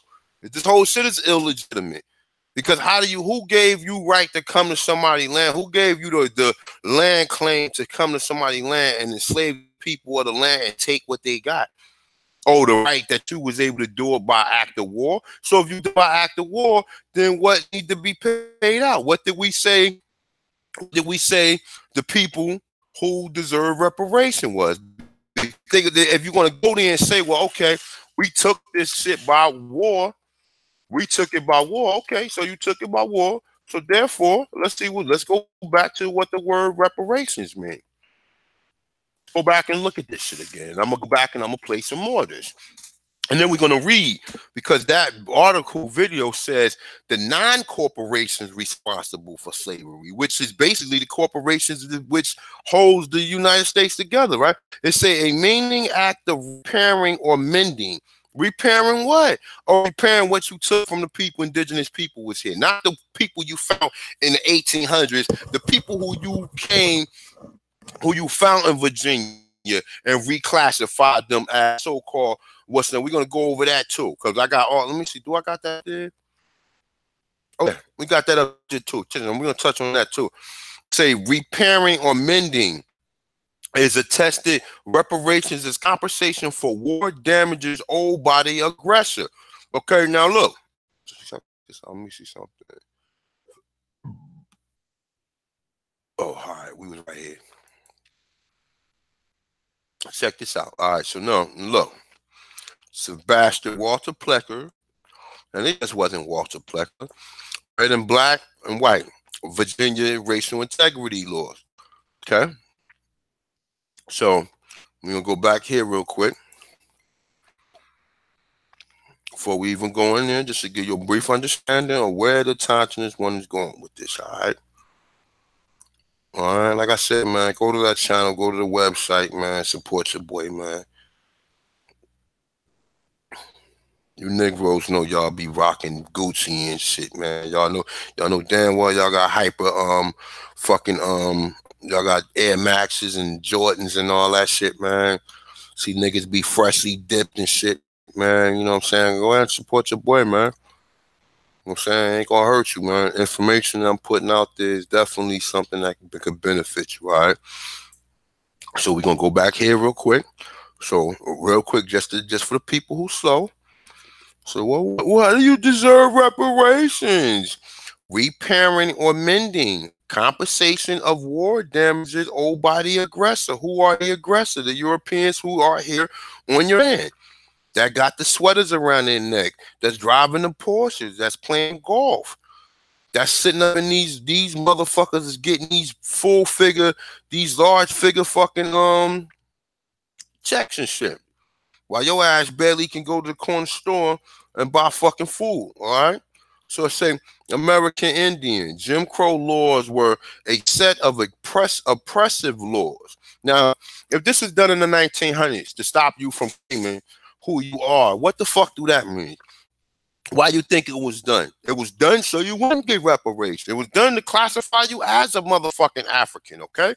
They say that reclassified Native American Indian into a class and category as colored. How many people got colored on their birth certificate? Go back and see before Obama gay ass change everything and make everybody a fucking, or make everybody whatever he want to make them. Go back and see. I already got my father, my mother birth certificate and my grandmother birth certificate, and they all got colored on it, okay? Now, Jim Crow reached the greatest influence during the decade of 1910, 1920, and 1930, okay? They say among Then was the hypodescent laws, defining as black anyone with suspected black ancestry or even those with very small portions of black ancestry. Tennessee adopted such a one-drop statute in 1910, and Louisiana soon followed. Then Texas and Arkansas in 1911, Mississippi in 1917, Carolina in the 1923. So in just these states right here, Louisiana, Texas, Arkansas, Mississippi, North Carolina. How many of us got ancestors living in them lands? So that means that any black person, I'm going to say all of them, because nobody got African on their birth certificate. Nobody. Okay? All these people, all the black people that was in Louisiana, all the black people that was in Texas, all the black people that was in Arkansas, all the black people that was in Mississippi, all the black people that was in North Carolina, they all had their shit changed the fucking color.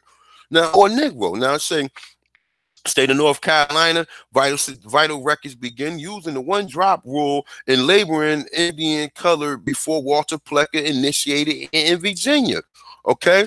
You say both records was also delayed in the states enforcing the one-drop rule. They were filed late to make these oppressive racial changes. The Virginia law, which allowed for delayed birth registration, declared its own purpose differently. It say its formal title was the Act of Preserve Racial Integrity, and it went into 1924.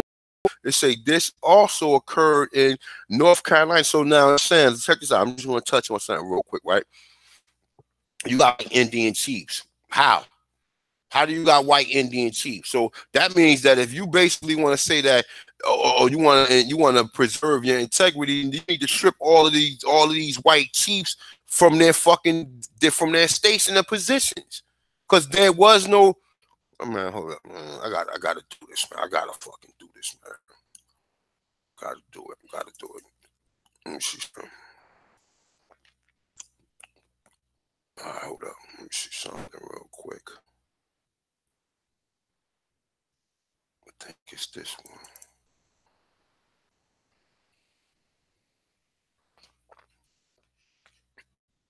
Yeah, let me see something real quick. So you know what? I'm not opening that up, man, because that's gonna show my personal shit. I'm gonna go back here, and we're gonna go right here. I'm gonna go up here.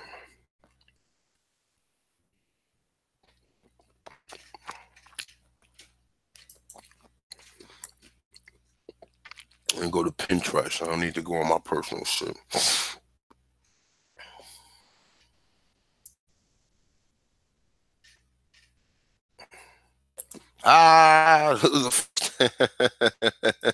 The first thing, look how the ancestors work. Love you, ancestors. Look how the ancestors work for the God.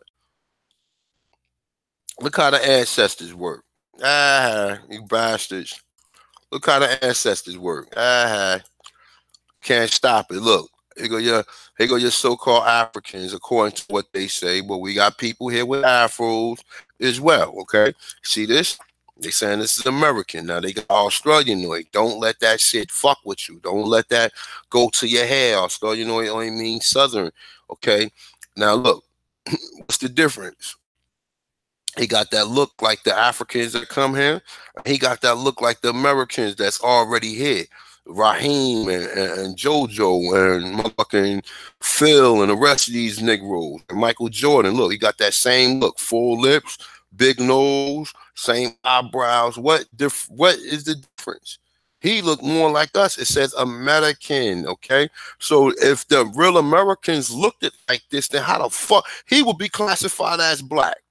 So why would they tell you when you go here, back here, that's for you guys that's slow and don't understand this shit. They say birth records delayed. Let me see something. Hold up. Let me make sure I'm right here. All right. They say the one-drop rule. So one-drop rule was basically saying that any Indian that had black or looked it like any Indian that looked it like him, any Indian that looked it like him, which is a real Indian, classified as black, and if he looked it like him, then he can no longer claim that he was an Indian, even though this is a real motherfucking Indian.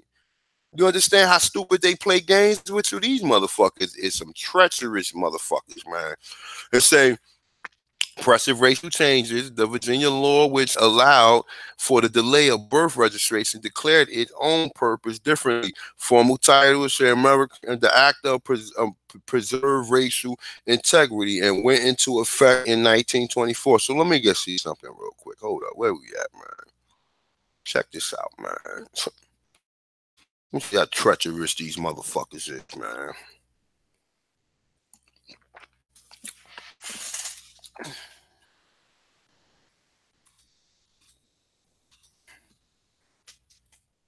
So, yeah.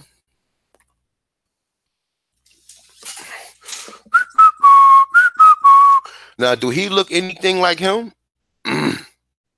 Do that cracker look anything like him? So he should be stripped of his motherfucking, he should be stripped. But the federal government put him there. Okay? I'm gonna go further into this shit. These are fucking people that's faking to be you. And look at this guy. Look. See this shit? This shit is hilarious. See this shit? This shit is hilarious, man. This is hilarious. How they let this cracker become a chief, I don't know. How anybody will vote for this cracker, I don't know. Considering that the real indigenous people looked it like him, looked it like the fucking people that they got classified as African Americans. You understand, man? Like I said, but guess what? Your stupid ass think you're him. Think you're the African, okay? Even if the American is clear. What?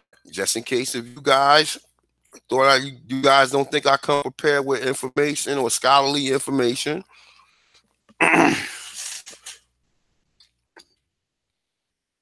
Oh, here. The Smithsonian is a motherfucking source. And they let it out the bag. They let it out the bag. That's why I use this.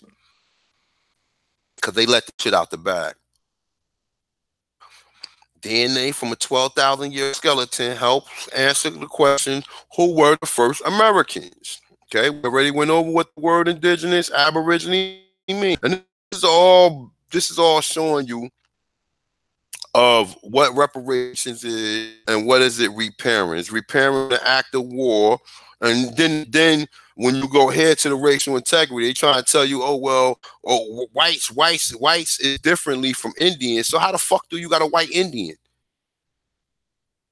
What is his percentage of Indian? Oh, 1/3. So 1 out of 33 of his ancestors was an Indian. And how did he become an Indian? Probably by raping them. But how many of us know directly we Indians?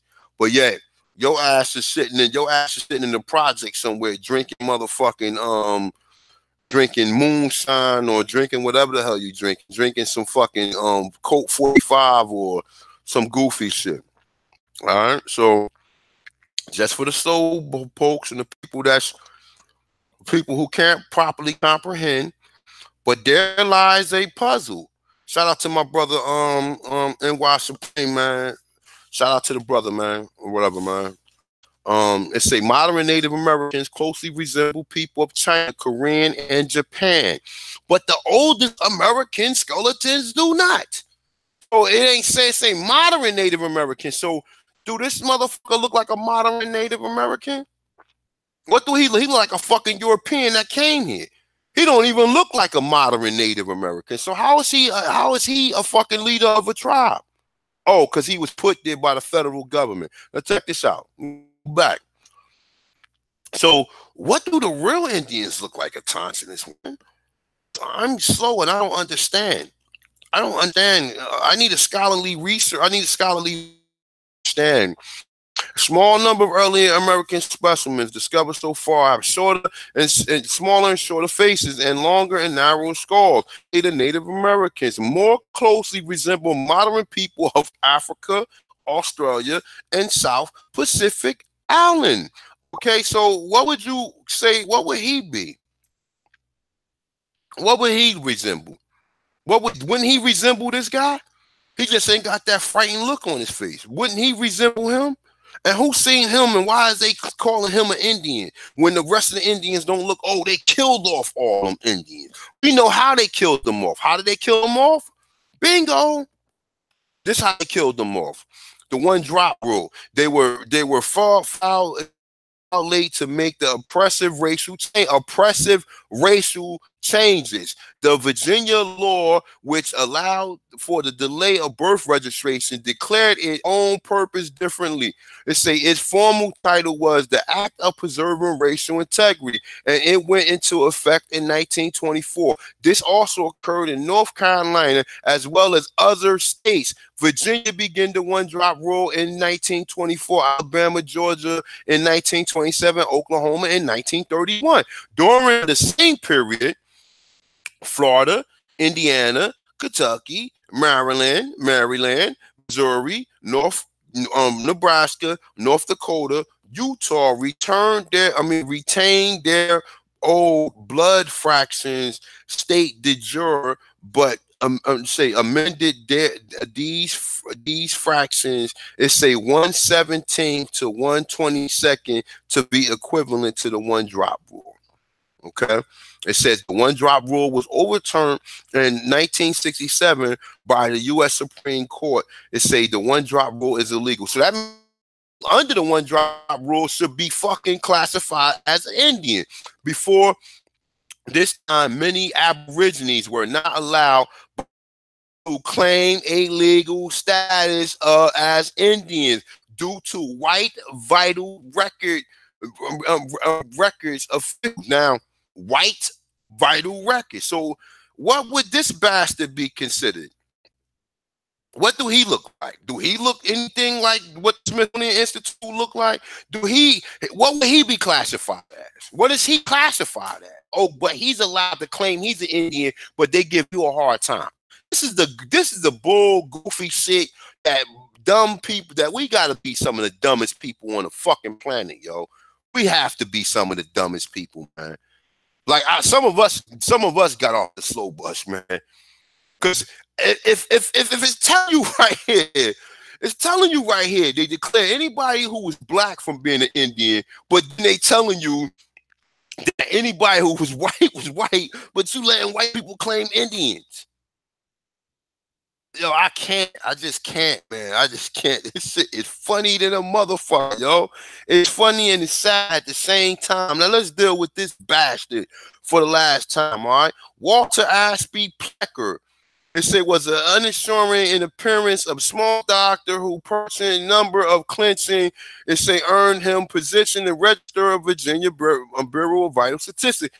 Now I already said that Jim Crow laws, he was just one person in Virginia. This was an all-out assault to make anybody who was claiming, anybody who was so-called had copper colored skin, in which the real Americans, you already said copper color Aborigines, from claiming that they was oh no, you're African. But you letting the European who came here, who's not from here, claim that he's an Indian. Look, they got my proof. They got my proof. Hey, look, he's a European, just not a fucking Indian. He's just a European federal agent or whatever who allows to claim that he's an Indian and your ass is not. Okay, but now what did they already said that the Supreme Court already said that it's illegal. Okay, now they's trying to send this off to you and tell you that these are Indians. No, these are mulattoes. This is a white boy right here, and this is a white boy who got fucking black parents who they mixed in. You understand what I'm saying? These are people, the descendants of black people who the Europeans then mixed in and made look like this, okay? We all got them in our family, okay? Now check this out. We're going to go deep with this.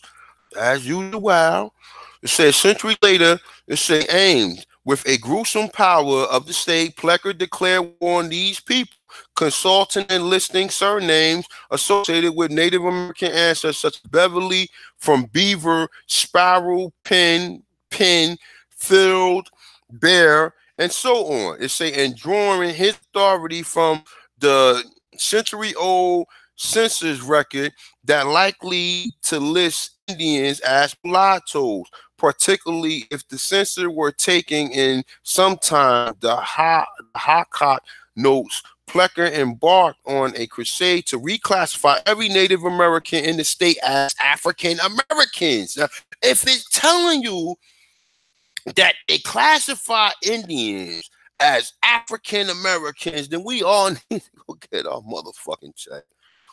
Come on, man. Like, are you fucking serious, man? Plecker intimidated midwives, wrote threatening pamphlets, editorials, newspapers, and trained the entire generation of clerks, county clerks and health service workers in his method. When all else failed, he simply changed the record to suit his prejudice, striking out as a nation of Indian and replacing it with Negro or colored.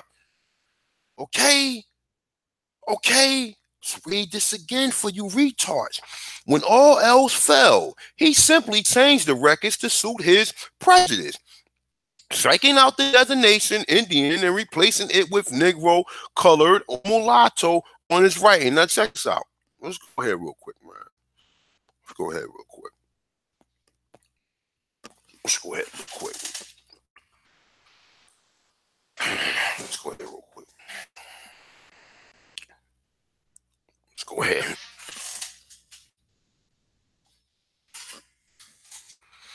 Now, American. It's a Native of America originally applied to the Aboriginals or copper color races found here by Europeans, but now applied to the descendants of Europeans born in America. So this is the reason why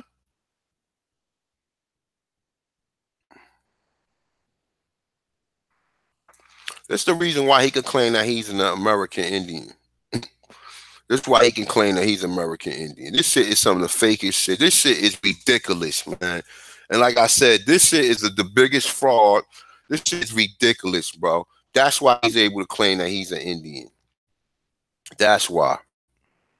Because a Native American originally to the Aboriginals or copper color races, find a penny. Find out what the word Aborigine means. It's a found here by Europeans, but now applied to descendants of you born in America. That's the reason why he's able to claim that he's a motherfucking Indian. I digress, man. I ain't gonna go no further because you guys, like I said, man, now keep it going. Now they say by replacing designating Indian. So how many Negroes and colored people in Virginia did he classify as colored? So anybody who resemble African or resemble black, if they got colored on their birth certificate, then that already tell you who you was originally what. They say, but while Powhatan suffered under Plecker tyranny, they refused to vanish.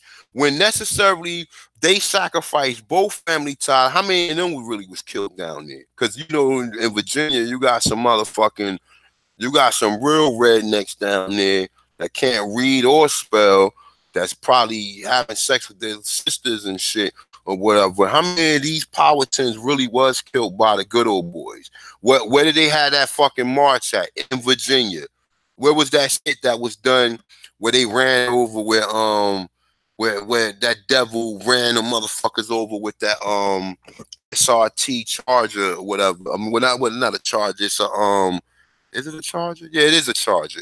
He ran them motherfuckers. That was in Virginia. Now check this out. What was that really about?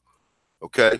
It said, but while the Powhatan suffered under Plecker tyranny, it said refused to vanish. It said, when necessary, they both sacrificed family ties and goodwill in the African American community by refusing to attend Jim Crow schools and segregation. Now look, African American, right? Now look, where we at? So if we shave his head off and give him a hook part, what would he be considered as? And don't let the hair fool you, because understand, here we was wearing braids. So to wear braids or to have your hair in a certain mean, you had to put stuff to soften your hair. You can't braid no rough ass hair up. You can, but you ain't gonna be able to comb it. It's gonna be harder to comb. So therefore, you have to put stuff in your hair to loosen your hair up, so you'll be able to comb it in order to braid it. Okay. So what would he be classified as? Let's stop the fucking bullshit. Stop the retardation. Oh, they killed all of him. Oh, that's the reason why we can't find him. Yeah, we know they killed all of him by right here. The pen is mightier than the sword. Right here. It said the isolation tactics cost the Indian community in Amherst. It say were often poor and poorly educated, but they appear to have worked in its way and in its worth. It say noting that Amherst Indians were successfully held themselves aloof from the black contamination. Now, they saying black contamination. Black contamination is basically the word black. Okay, but understand this, man. Understand this. What we just read. Where we at, man? Where we at? Where we at? Where we at? Where we at? Where we at? Where we at? Right here. What did the first Americans look like? What did the original Americans look like? What did they resemble? Africans, Australian, and South Pacific Islanders.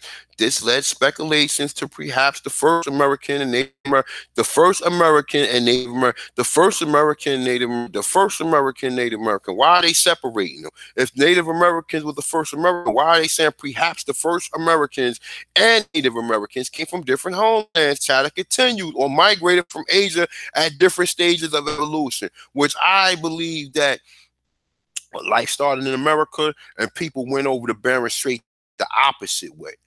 People didn't go from the Bering Strait Asia over here.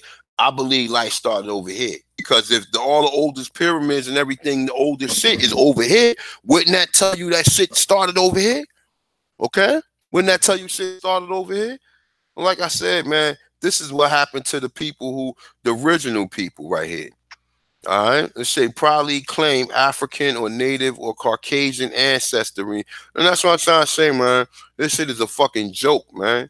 It's a joke. How can a European be head of a fucking of a indigenous tribe when the Europeans came here and fucking raped and robbed them? All right, so let's go back here real quick. Right here, before you lose what we was talking about.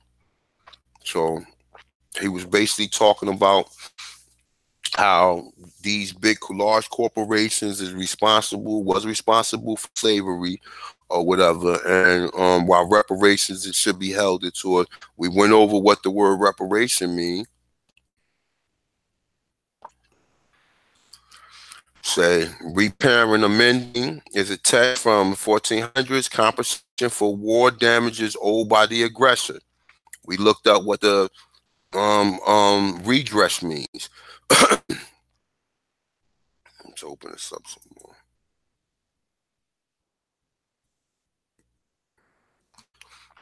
All right, redress of grievances. It say if you redress something as a wrong or complaint, you do something, correct it, or improve things for the person who been badly treated. Say if you redress the balance or imbalance between two things that have become unfair or unequal, you make them fair and equal again. So redress is money that someone pays you because they have caused you harm or loss. How do they cause you harm and loss?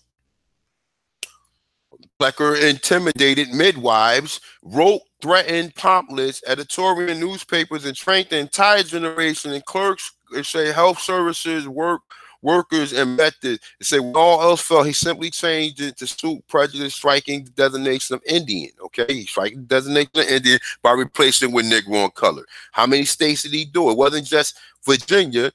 It was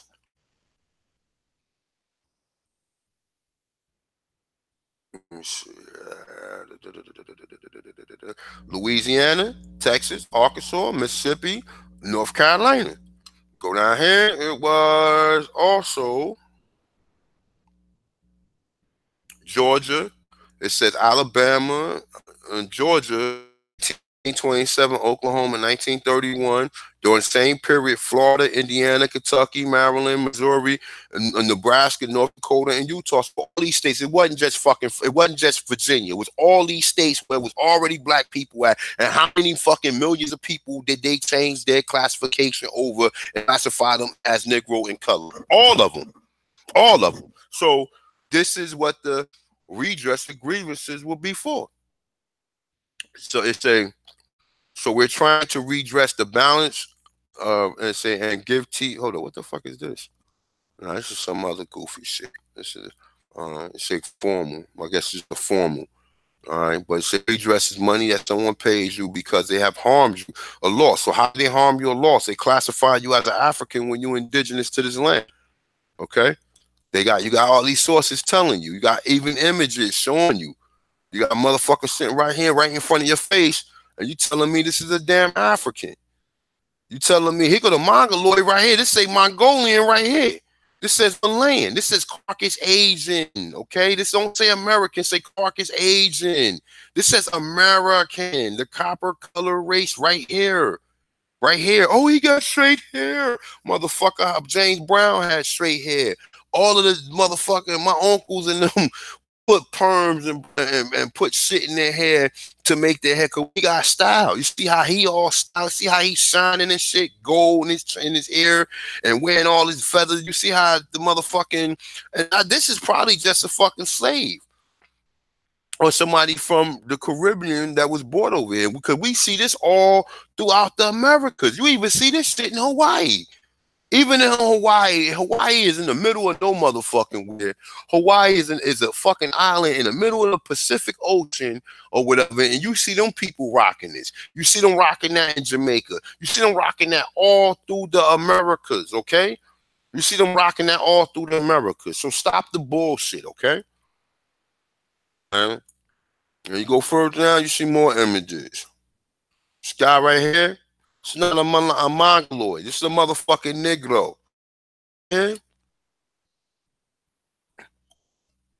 And go on and on and on. Look. Look at this. Look at this. Let me see something. Hold up.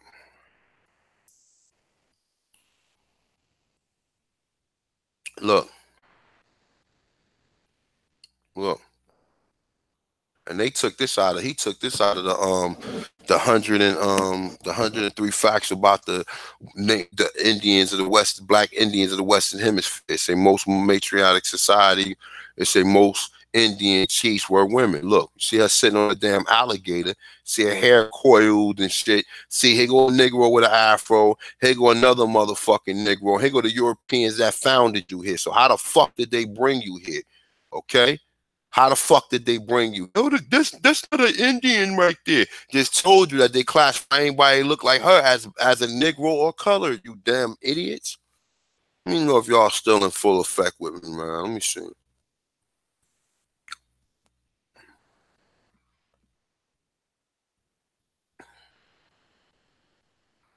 Press 1 if y'all can hear me, man. Press 1 if we still up in this bitch.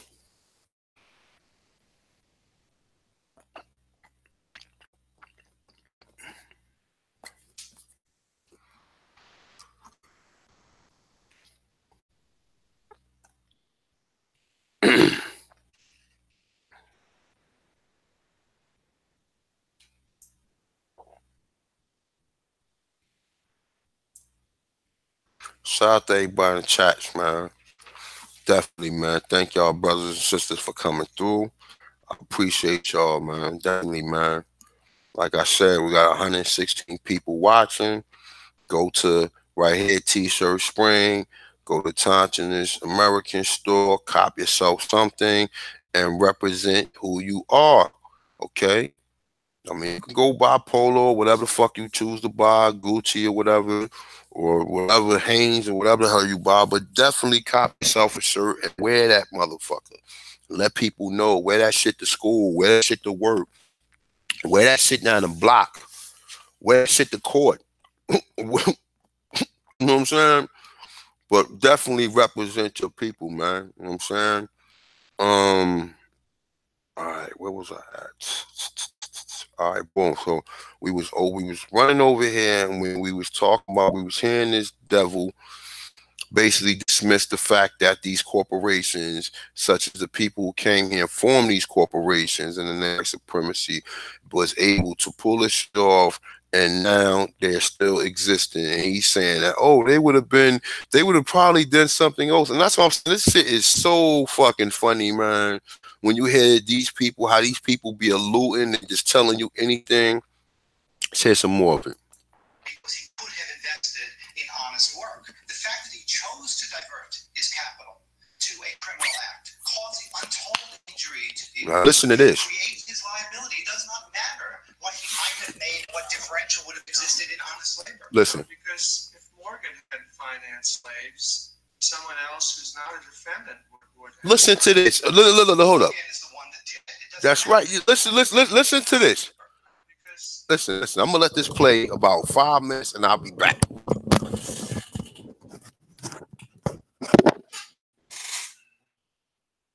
If Morgan hadn't financed slaves, someone else who's not a defendant would have, right?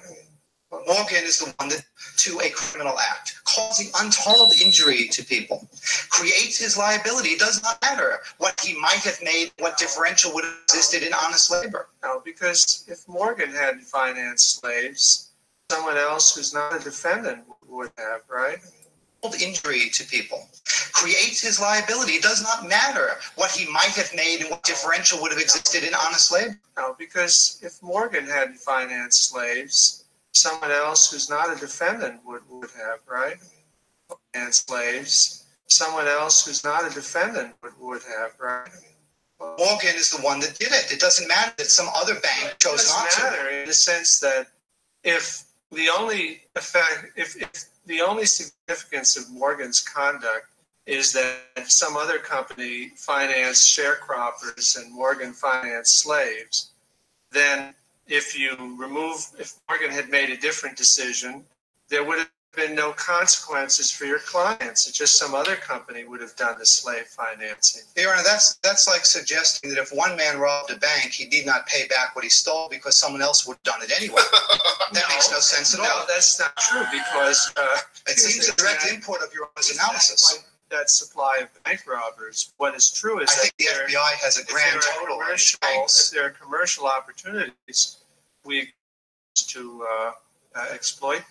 Your Honor, if the bank chose to, motherfucker said commercial opportunity was your fucking ass. Your ancestor was a commercial opportunity, man. Do you hear that shit? That's why I had to play this particular one. Fuck the top Tahiti coach video, because he ain't nothing but he's just a person that's just going to argue the fact, and people ain't going to really properly understand it because they don't know the significance of what's going on. And you got so many black Negroes who saying, well, I got mine, so fuck it. I work for mine. I don't need them to give me nothing. And this is what these Negroes says. Oh, I got mine. So what about your ancestors? Oh, fuck them. Oh, long as you got yours now, you're not going to say anything about it. And that's pretty much what I'm saying. But let's go back to this guy, right? This is some hilarious shit, man. Press one if y'all think that this shit is some fucked up shit, what he's saying, okay? I'm gonna replay it. Hold up.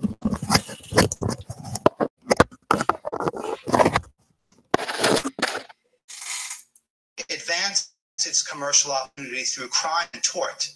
It needs there are commercial opportunities. That's not true because it seems a direct input of your Honor's analysis. That supply of bank robbers. But what is true is I think the FBI has a grand total. If there are commercial opportunities, you expect firms to exploit them. Your Honor, if the bank chose to advance its commercial opportunity through crime and tort, it needs to be addressed. It does not matter that it might, in a more moment of conscience, chosen to do otherwise. Calculate the amount with some reasonable objectivity, then it just is beyond the judicial power. Well, we don't know that, do we? Because we have that's the standing. Your Honor, we can't determine that unless we have a hearing at the district court to see what standards can be used. In the asbestos hearings were held to determine the manageability. They weren't thrown out ever on a motion to dismiss without conversion. Manageability is the issue of standing.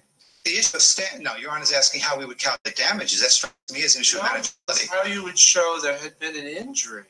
We can show our clients are entitled to project what their likely inheritance could have been, but they're asking for less than that. They're asking simply to disgorge those profits. In addition, I would point out that if the matter is to be equitably told, because of the non-disclosure and that gross disparity of information monopolized by the banks, then the present generation stand in the shoes necessarily of their ancestors. And so there's no need to prove direct injury to that present generation because equitable tolling would that someone be permitted to go forward because the delay by the defendants prejudiced the right of the original victims to move ahead with the action. So if we accept equitable tolling, had no hearing to determine whether it ought to be.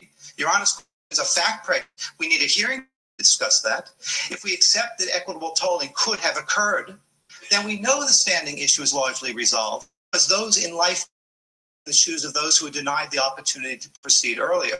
And at a point in the 20th century, since the inception of numerous disclosure requirements, the banks ought to have made disclosure of these actions, or at least it can be argued quite credibly. And if they had done so, the living slaves would have had the information then in their lives to bring these actions. If equitable tolling is to be held, then it follows inevitably that those in life today must bring the action, or equitable tolling would have no purpose. So we need a hearing to determine a basis for equitable tolling. The Alexander case, that's precisely what happened. The court said 1982 is the cutoff for tolling. Well, they had a hearing to determine that. All of these questions the court has put to us are the questions we've reviewed, but they're all fact pregnant. They're all fact laden. To discuss this on motion to dismiss is simply improper procedurally. Okay, thank you, Mr. Wareham. Mr. Ratcliffe? Thank you, Your Honor.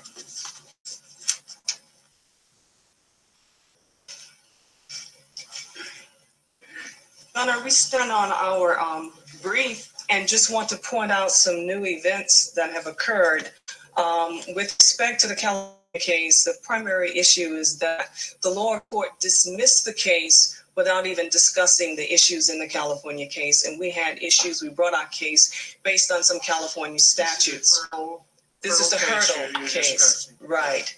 And two of those statutes had to deal with standing and statute of limitations. And one of those cases, I pointed out in the footnote, in our brief, footnote 8, was that since we filed our lawsuit September 2002, in November 2004, California voters voted for Proposition 64 that amended the California Business and Professions Code sections 17, 200, 203, 204, on which we were basing our standing. And basically that statute said that an individual could basically act as a private attorney general and bring a lawsuit against a corporation or business for disgorgement of profits that were obtained unfairly or illegally without having to show direct injury. Well, the law has changed. And I'd like an opportunity to submit a brief on the cases because we haven't had an opportunity to do this. One of the cases, Californians for Disability Rights versus Mervyn's, there was a motion for rehearing denied August 30th. So in reading those cases was that they did not deal with the conflict between retroactivity of Proposition 64 and specific provisions in the Constitution that provides that a referendum becomes effective the day after the election. So that wasn't dealt with, and that's a constitutional issue. So we'd like an opportunity to brief that. In the event that the court does not remand this case to the state court, which I think should be done, and that is our request, then we would like to amend our complaint so that we can allege that the plaintiff has standing independent of the statute 17-203-204. The other thing that I'd like to really emphasize is that I see us playing these legal gymnastics here, and what we'd like for the court to do is to use your power, use your influence to address this very serious issue that has never been dealt with. Here we are, first we were told slavery was legal. Now here we are being told that the types of things that we're trying to do have been barred, so it's illegal. We don't make these laws. And we know that what has happened to us has affected us not only economically, but it has affected us psychologically, emotionally. We have not even been prepared to bring these lawsuits. We're just getting to the point. And in the Garamendi case, I don't know if I cited it in this brief, but it certainly was cited in the lower court. President Clinton powers, President in the United States in the year 2000 to negotiate a settlement in the Jewish slave laborer cases. And as a result, his coming in there and doing this treaty with Gerard Schroeder, they ended up with a humanitarian fund that was funded to the tune of about $6.2 billion. They had over 6,000 corporations in Europe participating. The United States pledged $29 million to the fund, and many of the corporations that participated were not even involved in the Holocaust or came into existence in the 1950s after World War II. And what we need. Hey, yo, hey, look, just so you remember this, right? Check this out. Look how much money they give illegal immigrants, but they want to complain to you about ancestors that work, and they know you work, but now that they use you, now they don't want to check this shit out. All right, well, we're gonna go in on this. Fuck this. Look, this is a Federation for American Immigration Reform, right? Check this shit out. Now we rallying for immigrants that shouldn't even be in this country to get fucking rights when they owe you for your ancestors for 200 years ago. Right? So this is total government expenditure on illegal aliens. Federal call for 45, state cost 88 billion, total cost 134 billion. Now she gets said that Clinton put together a fund for $6 billion. They giving out 134 billion to fucking people who shouldn't be here. Okay? To people who shouldn't be here. Okay? Never mind how much taxes they pay. Never mind nothing. So they trying to say because they pay 15 million billion in taxes and 3 million in state taxes, that it comes out to be 116 billion. So they trying to accumulate the taxes they pay to make up for the money that they still give illegal aliens. Nah, that's bullshit. Like I said, look, this is the reason why you can't get your shit. This is the reason why you can't get it. This is the reason why you can't get it. Because Al Sharpton and all these people fighting, oh, we'll fight for these people so they can get rights. Oh, so they can, man, you broke into somebody's land. How the fuck somebody should be giving you anything is a whole nother question. Like I said, listen, I'm a humanitarian. I'm for all people, but I'm for my people first. I'm not for, I can't fight for nobody who came here illegally. You, bro, you lock us up. Selling drugs to our people or whatever though, but people who come here and break into this country, you give them benefits that's supposed to be going to descendants of slaves, so we wouldn't have to sell drugs. You see how that works? See how that works?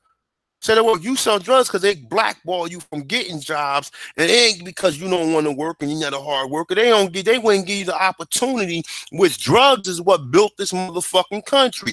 These prison industrial complexes, all the drugs that were sold, they made trillions of dollars off of fucking drugs.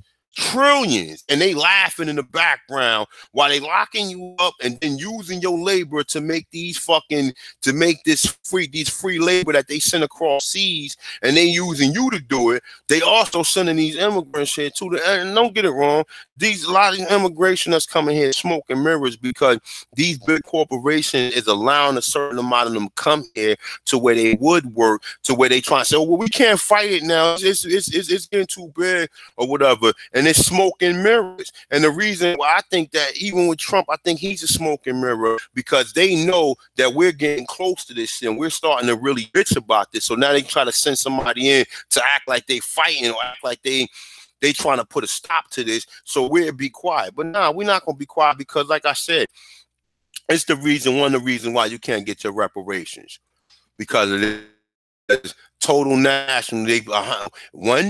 It's 134,863,453,364 go to illegal immigrants, illegal aliens that come here, have 5 and 6 children, could barely speak fucking English, but this is what happens. And listen, man, fuck that, because half these people are descendants of people of the fucking mongoloids that came here. Fuck all that. Fuck all that. I mean, whatever. Well, I'll deal with that shit in another lifetime. Meanwhile, I'm trying to help my people in this lifetime or whatever. Because motherfucker come here, you can barely speak English. They got abortion clinics telling you to abort your children, but they will allow these immigrants to come here and have 5 children. And people like, hold up, man, how the fuck having all these children and you're not even a fucking citizen of this country? And then who taking care of them? Oh, we know who taking care of them. So like I said, a lot of this shit is smoke and mirrors or whatever. I'm gonna play some more of the sister, whatever, but just keep this in mind. Keep this in mind. $134 billion go to illegal immigrants. They'd rather take care of legal immigrants than give you your fucking bag and put you in jail. Shout out to the lady Barbara Ratliff, man, for her fucking argument and what she's saying. This shit is 100. What she's saying is 100. It's a spirit of motivation. And this court, I've been led to believe that this court has the power to have a settlement conference. You can bring in CEOs of these corporations, and you can use your influence to motivate, not but you can bring in other companies, you can bring in experts, and you can, the beginning, it only takes 1 or 2 people who can decide to do what has not done. There has not been any reconstruction for freed slaves for a sustained amount of time since 1865. And it begins with you. Why do we get all this education if we're not going to use our influence? And this, I think, is the most important case ever. Thank you. Thank you, Ms. Ratliff. I'm not permitted to applaud in a courtroom. That's very improper behavior, and you'll all be expelled if you keep on doing that. You understand? You see how this devil, see when we come to this shit right here, they get these phone calls and they put these certain people who they want to hear over it or whatever. Because you have to be a devil to pretty much sit up there and listen to this shit and permit this. Like I said, man, you know, people who do this are soulless entities, man, that basically are the people who allow this shit to go on. They ain't gonna push it because they know that they are probably getting paid from these same corporations that's telling you you better not. You can be right and exact. These paid these so-called courtrooms or whatever, and they pretty much show you how they blackball us. You know what I'm saying? And they don't just set you up and frame you and put you in jail. They do it like this right in your fucking face. So before I end this video, we're just going to touch on some of these corporations and I'm out of here, man. You know what I'm saying? Look, man, like that support with Time American. The link in the description. I mean, it's going to cost you it ain't going to cost you to go there and support me, man. You know what I'm saying? Like I said, I didn't put my work in. I didn't put mad information out here. And, you know, I asked for support, man. I don't see why I can't get it, man. I got almost 14,000 subscribers. I don't see why I only got 70 people go through the site and help the brother out. But this is the reason what they say. We don't help each other out. We don't help each other out. That bitch from Housewives of Atlanta and all these other millionaires, man. They're millionaires and they ain't trying to do nothing but get the money back to Europeans. Won't even go help a brother out and give a fucking t-shirt or whatever. And like I said, man, this is the reason why we can't get forward, man. Because you know what I'm saying, this is the prime reason, man. You know what I'm saying? Even whether people agree with Umar Johnson to school, because nigga about, you know what I'm saying, said or whatever, nigga, and it's a fact.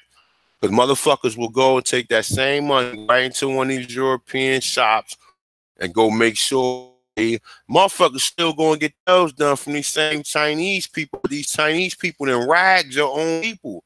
But because that wasn't your immediate family, you don't even care. You don't even support your own people. And this is the fucking life and the shit that he was saying. Like, all right, so let's go back on to some of these.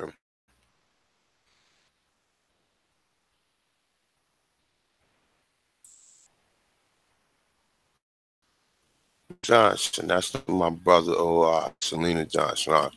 The enslaved African people in the Americas, which we know they was already indigenous people who was here. It say by the nations of people in the Western European. It say created economic engine that funded the modern capitalism. Therefore, it comes no surprise that most of the major corporations that founded by Western European and American merchants prior to the roughly 100 years benefit directly from slavery. All right.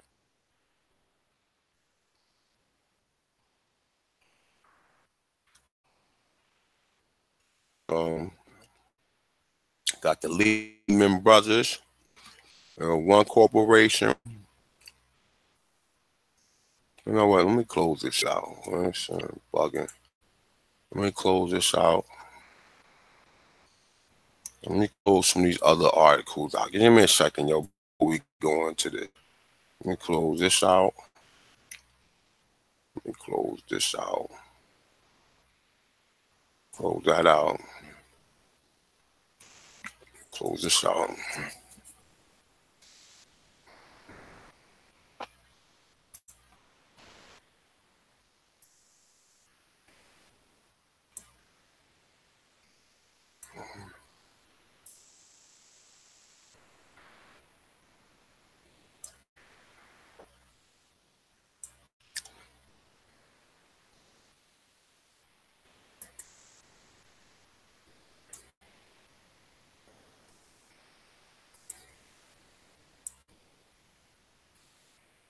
And that was an experiment video. That's another reason why people owe you for the experiments that was done. Oh, this is a website. It's one of the hoodies I put up there or whatever. Like the link is in the description.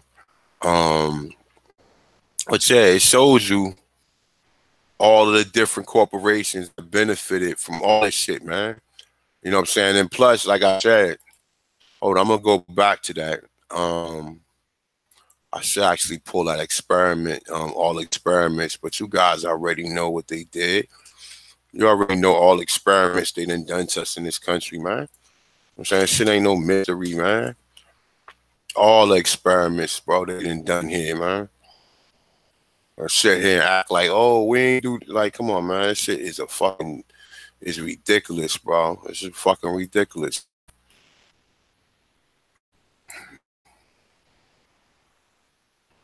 Let me see, son. Let me go back here real quick.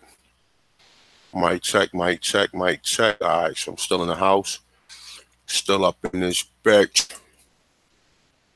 Let me pull some of these out. Let me see right here.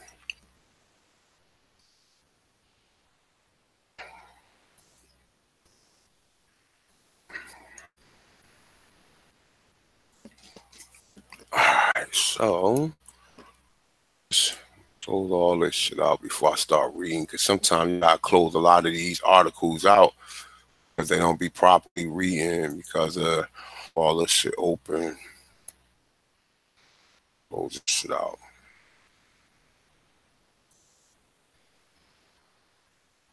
Let me see something.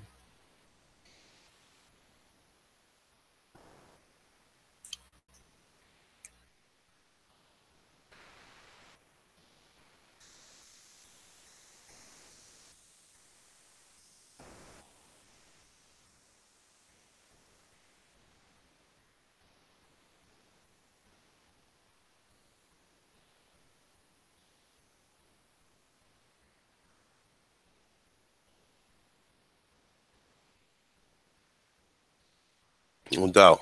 Shout out to everybody, man. Close this. Close this.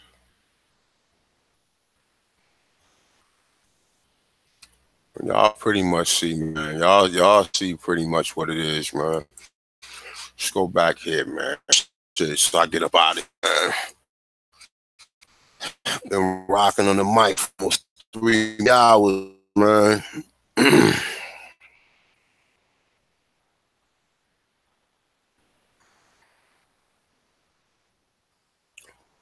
All right, so Lehman Brothers.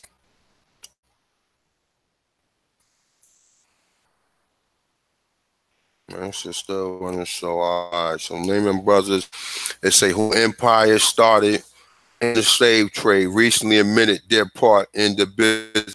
Now, and remember, they try to make it seem like slavery was legal. No, slavery was illegal because you came here and took somebody's land and enslaved the people who was basically rebelling against you taking their land. So that's pretty much what it is. It ain't that you bought no Africans here. You enslaved the people of the motherfucking land, bro. And there's proof out there. You sent more people out. So let's say, all right, you did bring 380,000 people. Sending 200 and, I'm sorry, you admit to sending 5 million people out of here. Okay? And then you want us to believe that 380,000 people, and that's another thing. They bought a total of supposedly 12 million people here, right? You go slavevoid.org and check it out. I ain't got time to pull that shit back up. You go there and check it out. They telling you they bought almost 12 million people here from saying what they claim. We know Columbus didn't bring no Africans here, so let's stop that. We know none of the Spaniards brought Africans here, with the exception to the European Moors that was already in Europe, that didn't come from Africa, that was already there. They came here with them, okay? It wasn't in the millions. It wasn't in the tens of thousands. It probably was in the hundreds that came here, okay? Now, like I was telling the brother Jaguar Omek earlier, right? They lie to you about how many people is in the Americas, okay? In Brazil alone, there's almost 200 million Negroes there, okay? Now you telling me you brought 12 million people here, and in Brazil alone, there's almost 200 million Negroes there, okay? And then they gonna lie to you about the fucking numbers there. There's almost 200 million Negroes there. Colombia, Argentina, Peru, Guatemala, all these countries got millions of Negroes. So out of 12 million Negroes, you think it's almost 300 million Negroes on the continent, and that's coming from Canada all the way. Think of it like this. Think of it like this. Count all of the people that's in the Caribbean: Bermuda, Barbados, Jamaica, Cuba, Dominica, Puerto Rico, the District of Dominica, St. Thomas, St. Croix, and all them other islands. All them islands, there's Negroes there. All of them, there's Negroes there. So that alone is like a million. Count Cuba, count Brazil, count Colombia, count Argentina, Guatemala, count Peru, count Mexico, count Belize, count Honduras, count Guyana or whatever. Then count us here. There's almost 500 million Negroes in the Americas that they're not telling you. They're lying about the numbers. Okay? So 500 million people came from 12 million people. Are you fucking serious? I want to know how 8 million people came from 380,000 people. How? When I showed you that the Indians was killing their own children so they wouldn't be under servitude. So you're telling me that people was happily having children or whatever? The only way you're gonna have children unless you have resources to feed them. You can't be pregnant and you gotta worry about being captured by a fucking slave capture or a slave trader or whatever. You're automatically how they say that? Your human is going to automatically tell you that that's not right and exact or whatever. So like I said, man, that's a whole nother thing, right? So boom. So now look, we're going to touch through some of this. So it said, according to the Sun Times, the financial services for the knowledge recent that the founders' partners own not one, but several enslaved Aborigines during the Civil War era. They're going to say they Aboriginal. It is all likely. And then that devil, that fucking judge was sitting there saying, well, you know, if they wasn't doing that, they would be doing something else. What? Are you serious? Like, are you listening to what this nigga's saying? And say, this is sad of our history. We deeply apologetic. So if you're deeply apologetic, go into your pockets and pay our fucking money for all the years that told us. They say it was a whole thing. There's not one sitting in the year 2005, hopefully, who would ever in million years defend the practices, Joe. So he's want to make an excuse for it, but man, we need to pay these people, and you know what I'm saying, still being effective. They want to give you some fake ass apology or whatever. And that's why I say, man, it wasn't just them, it was the state's corporation. All right, so let me, I gotta speed this shit up, man.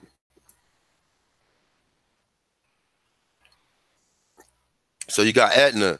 It said United States' largest health insurer apologized for selling policies in the 1850s. The owners, it say for the financial losses when enslaved Africans. No, it's saying when enslaved Africans they own died. So they paid these motherfuckers, man. Let's go to the next page to give you an idea of some of these people who are responsible. J.P. Morgan Chase, look.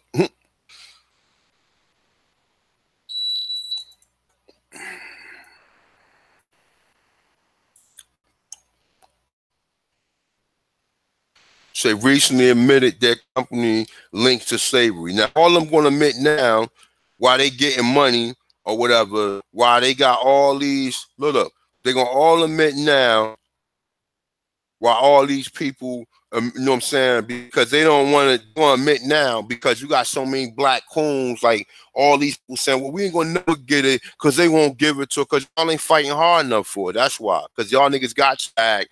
You niggas living good and shit, eating filet mignon and all this other shit. That's the reason why. So today we are reporting the research found that between 1831 and 1865, it's a two of our predecessor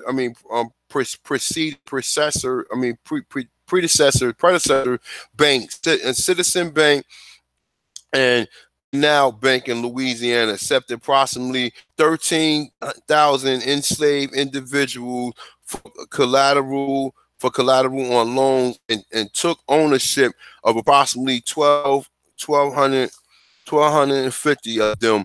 Or say when the plantation owned default the loans, the companies wrote in a settlement. All right. New York Life.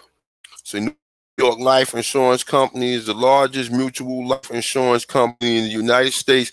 They also took part in slavery by selling insurance policies on enslaved so-called Africans. We know they Aborigines, all right? We're going to run through the names, man. Wachovia. Look. Look.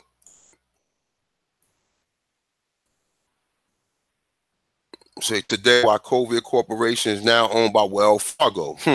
What do Wells Fargo have? That paddy wagon. They also apologize for its ties to slavery. That's why they put that's why they changed Wells Fargo and that wagon shit there. Okay? It say declosing the two of its historical predecessors on enslaved Aboriginal Indians, not Africans, okay? Aboriginal Indians, okay? It says, and accepted them as payments. All right. So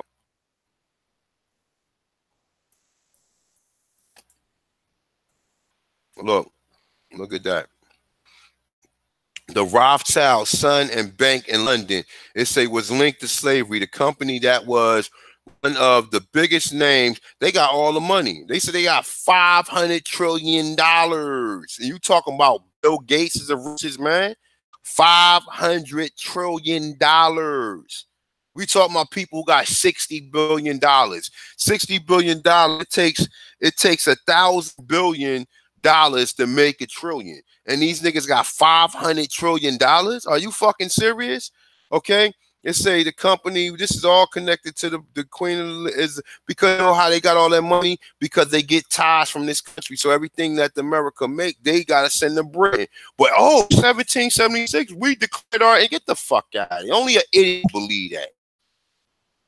Previously undisclosed linked to slavery in British colonies, documented seeing Times have revealed that Nathan Meyer Rothschild, the bank family and 19th century patriarch, made his first personal gains by enslaving Aborigines as collateral dealing with the slave owners. All right.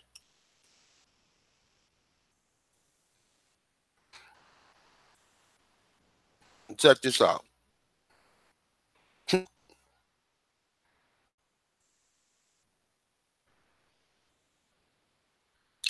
Norfolk Southerner. Hold up. Let me see something. This shit gonna get real ugly in a minute. Say Norfolk Southern also has a history in slave trade. The Mobile and Garage Company, which is down part of the Norfolk Southern, offered slaveholders $180 for 3,370 today. It say a piece of enslaved Aborigines.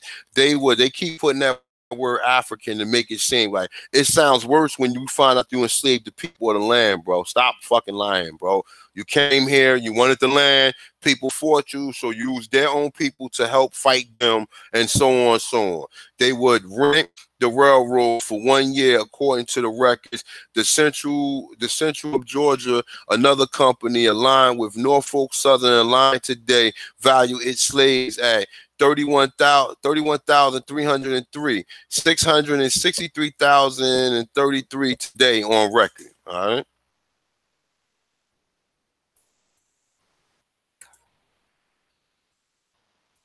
Check this out. US Today, let's say, has their own parent company, E.W. Sherips, let's say, and Gannett, let's say, had links to the slave trade. Now, none of these devils is going to pay up. These devils going to keep on, oh, well, we sorry, and they see people being locked up. They got stakes in probably all these prison systems. They see people being locked up. They see people still living in poverty. But what do you expect? You think I respect the fucking billionaire? So walked over all these poor people so you can obtain $1 billion, and then you do these little write-offs every year and say, oh, I gave back, I'm a philanthropist or whatever, because you wrote some money off so you wouldn't be taxed for it or whatever. Because you know it's gonna cost you more money to be taxed and more money than you giving out or whatever. But you see poor so-called Aborigines, you see the shit going through, but none of these motherfuckers are going to pay up. They're just going to sit there and get these fucking pitiful ass apologies. So Boston, it's involved from their earlier financial institution, Provident Bank. All right, let me just run through this shit, man. Hold up.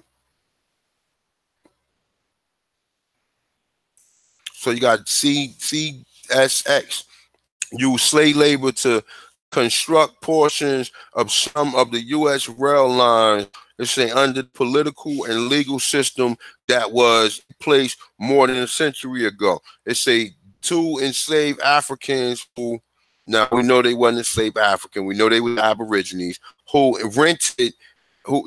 company rented were identified as John Henry and Reuben. They say the record states they were to be returned clothed when they arrived to work for companies. All right, saying individual enslaved Africans cost up to $200, the equivalent to $3,800 today, and for the season. And CSX took full advantage. Okay.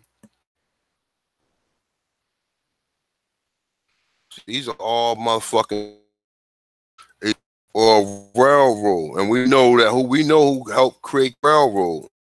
We know we created that shit. Canadian Nation Railroad Company, the Canadian Class 1 Railroad headquarters in Montreal, Quebec, that serves Canada and Midwestern and South and Southern United States. The company also history in which it benefited from slavery. The Mobile in Ohio, now part of Canadian, part of Canadian National valued their slaves lost to the War and Emancipation Act 199,691 on record. The amount is currently worth $2.2 million.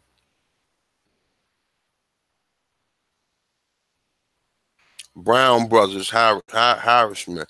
They say the oldest and largest private investment bank and security firm in the United States, founded in 1818.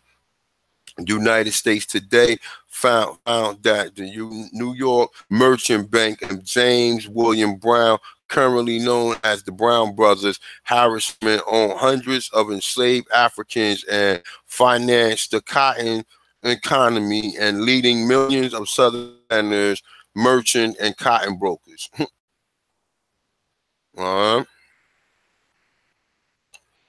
Brooks Brothers, where you bastards go buy these suits and all this other goofy shit. Look at that.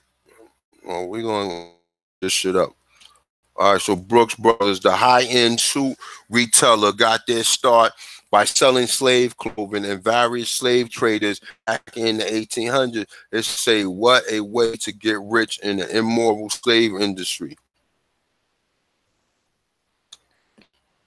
The Clear, all right, the British multinational banking and financial service company, headquarters in London, United Kingdom, has now conceded that companies has bought over the years may have been involved in the slave trade. Ain't no may, you have been. Why would you say may? Why would you put yourself out there if you wasn't involved with it? Why would you even entertain the fact that you can be you know what I'm saying, that you can be accounted with the rest of these people? So AIG, I say U.S. Today. The U.S. Today just basically claimed that they was involved. Now they reporting and ratting on the rest of them. Reported that the New York-based AIG completed the purchase of American General Financial Group in Houston, based insurer that owned U.S. life insurance companies, and U.S. life policy on the enslaved Aborigines living in Kentucky was reprinted in 1935. Article about, let's say, slave insurance and the American Conservationist magazine. And there's more, but they ain't putting them all out there. So what they could do is make all these motherfuckers order how much money they got and make them pay a third of what their profit is business on, and make them pay that towards all African American or Aborigine. Well, I say African Americans. I don't saying that ignorantly, but who they claim to be African Americans, the people classified as Negro, colored, or whatever, get showed you with how they classify people or whatever, and make them pay. But they're not going to do that because they will say, well, I ain't got nothing to do with what my ancestors do. So you got that money. So do like trading places. Take your money, give it to us, let us live fat, and you be a fucking bum. Remember trading places, how that was? Okay? All right? So remember what we talked about, man. Went over Walter Plecker again, which I touched in the first two videos. Showed you what redress of grievances, reparation. We touched on some of the we touched on Maroonage. What else we touched on? We touched on what the definition of the word American, a few other things that we've constantly been touching on over the last couple of years, or last, you know what I'm saying, last videos, couple videos or whatever. And we showed you some other stuff, man. So I mean, I'm right now, I really don't feel like going over everything, but you guys share. Hope you guys appreciate information that was presented or whatever. Like I said, support your boy if you can. I'm not asking for you guys to pull teeth. Do yourself a favor or whatever and do the right thing. And with that being said, man, I appreciate y'all, man. Thank you. Thank everybody in the chat room.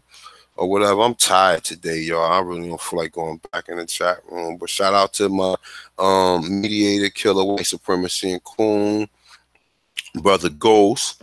I see Healing Through Inspiration, Rainstorm, DOT, Exposure 33, Master Dark Brothers, no, Mr. Dark Brothers, sorry about that, my brother, Elegant Eyes, my brother Chief Holiday as usual, the Hebrew. Who else we got in here? Let me go up. See what. See my sister Laney, 583013. Peace, sis. Nonetheless, you already know we went over the crime scene, my brother. You know how we do this. Let's see who else up in this motherfucker. Dark Horse. Leonard Ove 11. Peace, my brother. The brother Ghost. Peace, the brother Ghost. Nonetheless, once again, my brother Carl. Peace, Carl. What's going on, my brother? Thought I seen my brother Jaguar Omek up in the place. Lance Ross L. Peace, my brother.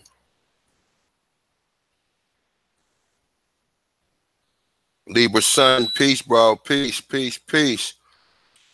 We had a nice build the other day.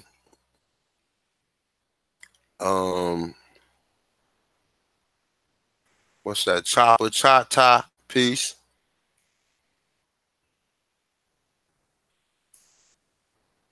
Gary Rich. Peace. Chelsea Smith. Peace, sis.